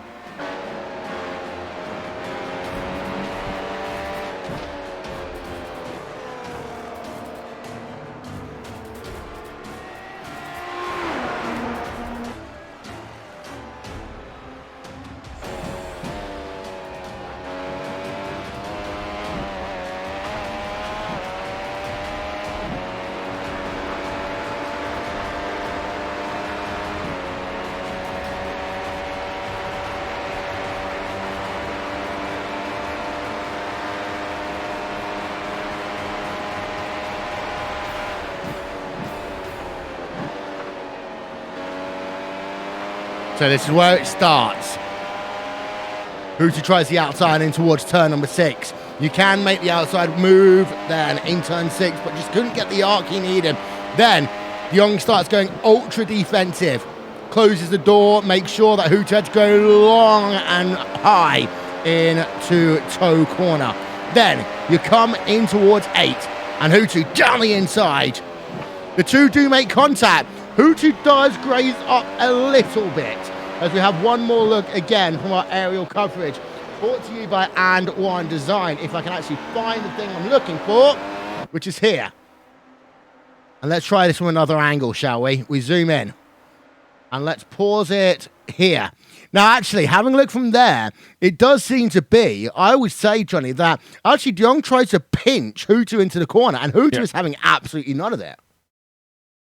But De Jong defended really well up until he was passed. And I really think on number 8, he should have hugged the inside. He should have found a way to make it work. The biggest thing, though, back to the carousel, I don't think Mitchell de Jong thought Hutu was going to stick it so quick around the outside of the carousel. Because what I thought was, there's no grip there around the outside. There's a lot of marbles, but Hutu made it work. And then the next corner after the carousel, you go into the left-hander. Hutu was offline, no rubber at all, almost lost the car, and somehow found an inch of grip. And that helped propel him with a bit of momentum for the next corner. So great attacking and great defending at the same time. But I think, you know, offense always beats some great defense, you know, sometimes. Yeah, indeed. So that does make Gregor Hutu your winner here today. And well, Gregor, it took you until the final lap, but you continue your undefeated streak at a track that apparently you don't enjoy racing at that much. Welcome back to victory lane at Watkins Glen International. Yeah, thanks. Man, it was a tough race, tough, intense, 56 laps. So, yeah, I guess there must be something magic about Watkins Glen for me. Well, talk us through it from qualifying, because qualifying saw you on the inside of row number 2. You almost had Martin Piatella, but he get to you in qualifying as well. But he ended up just messing up the final corner. So you started on the inside rather than the outside of that second row. Do you think that would have made a difference had you been behind Piatella at the start of this race? Yeah, I guess it might have been stuck behind him for the first stint. So even if I got past him at some point, I probably would have been too far away from Martin and Mitchell. So yeah, it was important to be in P3 at least. And then into the race itself, you got yourself up to P2 early. It seemed to be that De Jong would start pulling away at the start of a run, and you would pull back towards the end of a run, which of course we know that you're always better than most drivers in terms of the second half of a stint. But when you came down to the third one, did you almost try and goad De Jong into pushing harder, knowing his tyres were more likely to fall off? Yeah, in the beginning of the race, I wasn't really sure I would be able to keep up with Mitchell because he was really quick. So I just had to go flat out, you know, qualifying laps every lap just to keep up, and then hope that the tires would come in, I guess. So they did. Basically, on each stint, I had the advantage at the end of the stint. So I kind of tried to play my strategy with that in mind, and yeah, I guess it worked out perfectly this time. Just had enough at the end of the race to get by. One of the closest championships we've had in years, one of the craziest championships we've had in years. So you tick Watkins Glen off your list once again as we continue to head through the season. How hard do you think it will be to win your 6th championship, considering all the competition around you? It's gonna be really tough, yeah. I think there will be some tracks where we really need to find a lot more pace to be able to compete with these guys. So we'll see. It's gonna be tough. But yeah, we'll try to keep pushing and try to find even a bit more pace. Well, Gregor Hutu, before we let you go, who gets it done for you and that Team Redline organisation? Yeah, as always, thanks to Fanatec, SimLab, Feel, and of course to my team. Well, that, ladies and gentlemen, is your race winner, Gregor Hutu.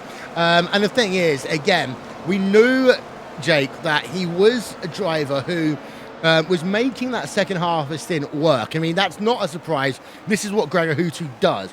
I think that De Jong was just caught still, in my opinion, by surprise towards the end. And I think that also, you know, you've got to remember that one lap didn't make all the difference. But what it did do, I think, is it just gave Hutu that ability to stick that car on the inside into 8 and say, okay, should work. I think you need to look even further than that, Will, because you look at what Mitchell de Jong had been doing defending. He wasn't moving across his line. He didn't feel that he could be overtaken. The one time when Gregor Hutu got close enough to try and make that move properly, he was instantly down to the inside, and then he was playing a game of, okay, I have to defend here, I have to defend there, pretty much thrown out of line and moved into a position in the chessboard of racing, which was essentially just a strategic move to get to checkmate. It was just a case of check, okay, I'll move out of position here, but I'll still hold on. Check, move out of position, I'll hold on at this place. Checkmate down the inside, and yes, maybe he had a better move available on the board for him, but I think for Mitchell de Jong, he gets himself within 2 points now of championship leader Matt Backham. With the drop week, he has the advantage now by about 6 points or so. Mitchell de Jong essentially is in the driver's seat despite coming second today. Yeah, and indeed, we're going to talk to him in just one moment's time. But Johnny, in terms of, I mean, this is the whole thing. This is a season, not a race. Sometimes not winning a race, yeah, it has some effect in terms of championship. But the last thing I think that de Jong wanted to do was have a repeat of someone like Phillip Island, or be in a situation where he would get, you know, half the points rather than just losing a couple. I think it goes to show how tough it's going to be to win races this season. You know, when battles go down to the wire, to the final lap, this championship's wide open, like we said. Improved drivers are challenging for the title, as well as a repeat of your typical champions you see in the everyday. But Mitchell de Jong now ready to speak. Yeah, indeed. And, well, John, take it away. Yeah, here we go. Mitchell, talk about your final lap battle, first of all. I mean, that was... I mean, let's start with the carousel. Can you talk us through from there? Because what I felt was you thought Hutu wasn't going to be able to stick it around the outside. He managed to get all that pace around the outside with all the marbles there. How was it? Yeah, this was a difficult race. You know, we were on quite a bit more downforce than Gregor, so we were using more ERS and things like that. So it was bound to be tough. We were quite a bit worse once the tires would die, so I really needed to push hard early in the stint to try to build enough of a cushion so I wouldn't be susceptible to these issues. But yeah, going through the S's, the car was pretty much nearly wrecking after like 10 laps in each stint, so tried to hold on to that. He would always get a really good run through there, being on so much less downforce, and I was really close to running out of ERS, especially towards the end. So I just tried to manage it the best that I could there. But yeah, I was difficult. Well, this one's gone now. You're not going to have this one back. You know, that's the way it goes now. But there's anything you can adjust next time around? Do you think maybe trying to find a way to sustain towards the end of the stints is something you can work on, or did you think that wasn't too dramatic of an issue? Yeah, I mean, we have a really good idea what we could have changed and basically solved the issue already. So, you know, it just we made the wrong decision this time, I would say. Obviously, we could pull a bit in the beginning, and then once the tires started to die around halfway through the stint, he would just drive up to me like nothing. So, you know, I really thought we could hold on to it. It's unfortunate. It's kind of the same scenario in Interlagos where I got pushed off for a position again. So it's a difficult corner to deal with. I could have kept it to the inside on the entry, but then when he has more grip, then he could just, you know, stick it around the outside and have a better line to the next corner. So it's I don't know. hard thing to figure out how to solve this issue, but you know, unfortunately, it ended that way. You're talking about turn 8 there, aren't you? When you elected in the inside, defend the outside. Sorry. Yep. Yeah. So, look, end of the day, shoulda, woulda, coulda. You have to look forward to the future rounds. You said you solved that issue with eyewear. I have to say, Watkins, Glen, can you carry this setup towards Silverstone? Sort of similar track characteristics, you know, lack of braking and high-speed corners. Is this something where you can say, okay, let's use this same sort of setup base and let's sort of approach Silverstone in the same sort of approach, and then make that little adjustment to save a bit of tire life? I'd like to think so. I mean, like last year we had some nice stuff figured out with that. Some of Marty's magic. So yeah, I think we need to bring some back and fix all our issues and make this a little bit easier again. So yeah, we'll work on that. And bonus question for you: Championship's wide open. Are you going to get it done this year? Because you know all these wins, it's tough to let them slip away. But is this the strongest you've ever been? Get it done if this is the strongest you've been.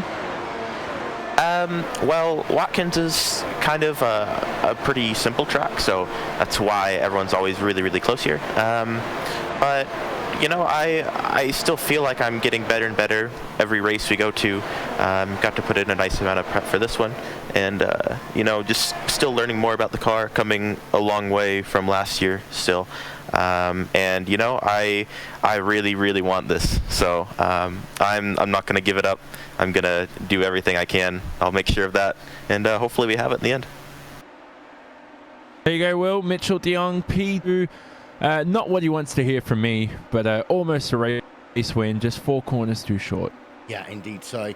And the thing is with de Jong, he is still in the driver's seat, or in the Uber going toward the championship at the very least, because there's a couple of people who are all very close in terms of that championship right now. We have got third place driver. It's a driver who in many ways outdrove Martin Kroenke in the second half of this race here today, Jake, and that is Peter Berryman. It is, Peter. You haven't had a result inside of the top 5 all season. You come along now with a third place finish at Watkins, Glen. Just how happy are you? Yeah, over the moon. Pretty unexpected. Never seen it's gone so far. Pace and things like that, but yeah, super happy with that result. Super happy with the result. Now, for your race, it was about trying to maintain position and make some good moves early on. You managed to deal with the pack quite early, giving you that opportunity then to go battle with Martin Kroenke for the second and third stints of the event. How difficult was the opening part of the event, especially with everyone in close proximity and not really too much of an advantage to make a move?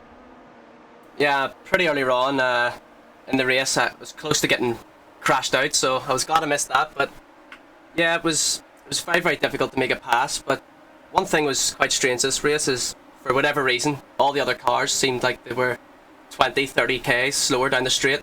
So I'm not sure what they were doing, but yeah, it made overtaking pretty easy because other than the straight, there's really not much other corners really to do it. So yeah, it was pretty easy, to be honest. It wasn't too bad. And while you thought it was pretty easy, you had that battle with Martin towards the end of the event. Did you expect the tyres to drop off of Martin's vehicle as much as they did? And did you feel that the position over Martin Kroenke is going to give you a massive psychological boost moving forward to round 7 of the championship? I was pretty surprised that I was even near Kroenke at all. Earlier on in the race, I was a good few seconds behind, so I didn't really expect to go. You know, I didn't expect those guys to go as far as they did in the pit stops, which really saved my race. The fact that they went so long, I got DRS and was able to hang on for a bit, but the further we went, the more I sort of built up a bit of confidence that I could pass him, and the last stint I was very surprised that I felt he was holding me up, and I ended up going for the move. Silverstone next time out, a pseudo home race for you. How are you feeling? I dislike that track very much, so yeah. Not feeling too good there. I don't really have the strongest of pace usually, but I know a few of my teammates like that track and they're very strong there, so I'm sure we'll drag each other along. Well, before we let you go, shout out to sponsors for the boys back at Apex. Yep, shout out to JCL, Leo Budner, Simputers and SDK Gaming, and of course all the guys in the team. We've been putting in a lot of hard work, and it's finally, I think everyone could say that it's starting to show. And yep, on to Silverstone. Hopefully we can have another strong result. Thanks to you guys as well. Keith Berryman then making it back-to-back podiums for Apex Racing UK in consecutive races, Will, moves him up a little bit closer now to Kevin Ellis Jr., P6 in the championship. Indeed so. And rounding out your top 5 here today is Mac Backham. Came into this event as the championship leader. And, well, Mac, it's not been the best race you've had this season. But in terms of having to move up positions, you've got to argue you did a pretty good job. Yeah, it was, I would have liked to be higher up, of course. I just dropped the ball again in qualifying. It was so much slower than Mitchell Martin on the same set, obviously. There's no excuse to be that far off. I think it was almost 6/10 to Mitchell also on a pretty easy track. But yeah, and then I had a pretty good launch, and I got spun around almost a little bit in the carousel, and I dropped a few positions. And yeah, I think my pace overall was good, so overtaking wasn't too bad. I think I was around 10 seconds back at the first pit stop, and then in the end I'm also 10 seconds back. So I think maybe if I get my qualifying sorted, or maybe take it a bit more easy on lap 1, maybe I could overcome those things a bit easier and fight up front again. But yeah, all in all, I'll take today, because after qualifying I was really not feeling it. So P5's not too bad in the end, I guess. How frustrated were you when you came out of the pits at the end of your first pit stop and you're back in P number 9, just because of the fact you went 1 lap longer than most other people around you? Oh, no problem. I knew that was going to happen. I was talking to Jörn, who was spotting for me, and it was my decision to go 2 laps longer. And I know that if I'm on 2 lap stretcher tires, I'm going to be quite a bit faster than the people who were ahead of me. So again, overtaking them wasn't really that big of an issue. I think I got by the 3 or 4 of them in like 3 or 4 laps, so that really didn't cost me anything. Well, next time out is going to be Silverstone. In terms of the track, you've kind of been good there a few times in the past, not just of course in this, but in some other series as well. But how much are you looking forward to that track in 14 days time? Silverstone is an okay track. I don't hate it, but I don't love it either. I don't know. I hope I can be up to pace there. What I'm really looking forward to is the race after that in Imola. That's one of my favorite tracks. Hope that comes soon. Yeah, well, thank you very much, Matt. Before we let you go, shout out sponsors, who gets it done for VOS Kleiner Sim Sports. Yeah, I just want to thank our partners, so Virtual Racing School, Heusinkveld, SimQuip JRT, Under Design, FinTech, and you guys for the broadcast, of course, and obviously my teammates for the help in preparation, and our spotters. It was awesome today. Well, thank you very much to Matt Backham. In terms of the championship as it stands right now, Jake, 2 points between Backham and De Jong, and Gregor Hutu stands at 414 points. My mental math isn't working right now, but I make that 18 points between Gregor Hutu and Matt Backham. Yes, I do, and of course the drop week coming into play as well means that they are all a lot closer than that as well.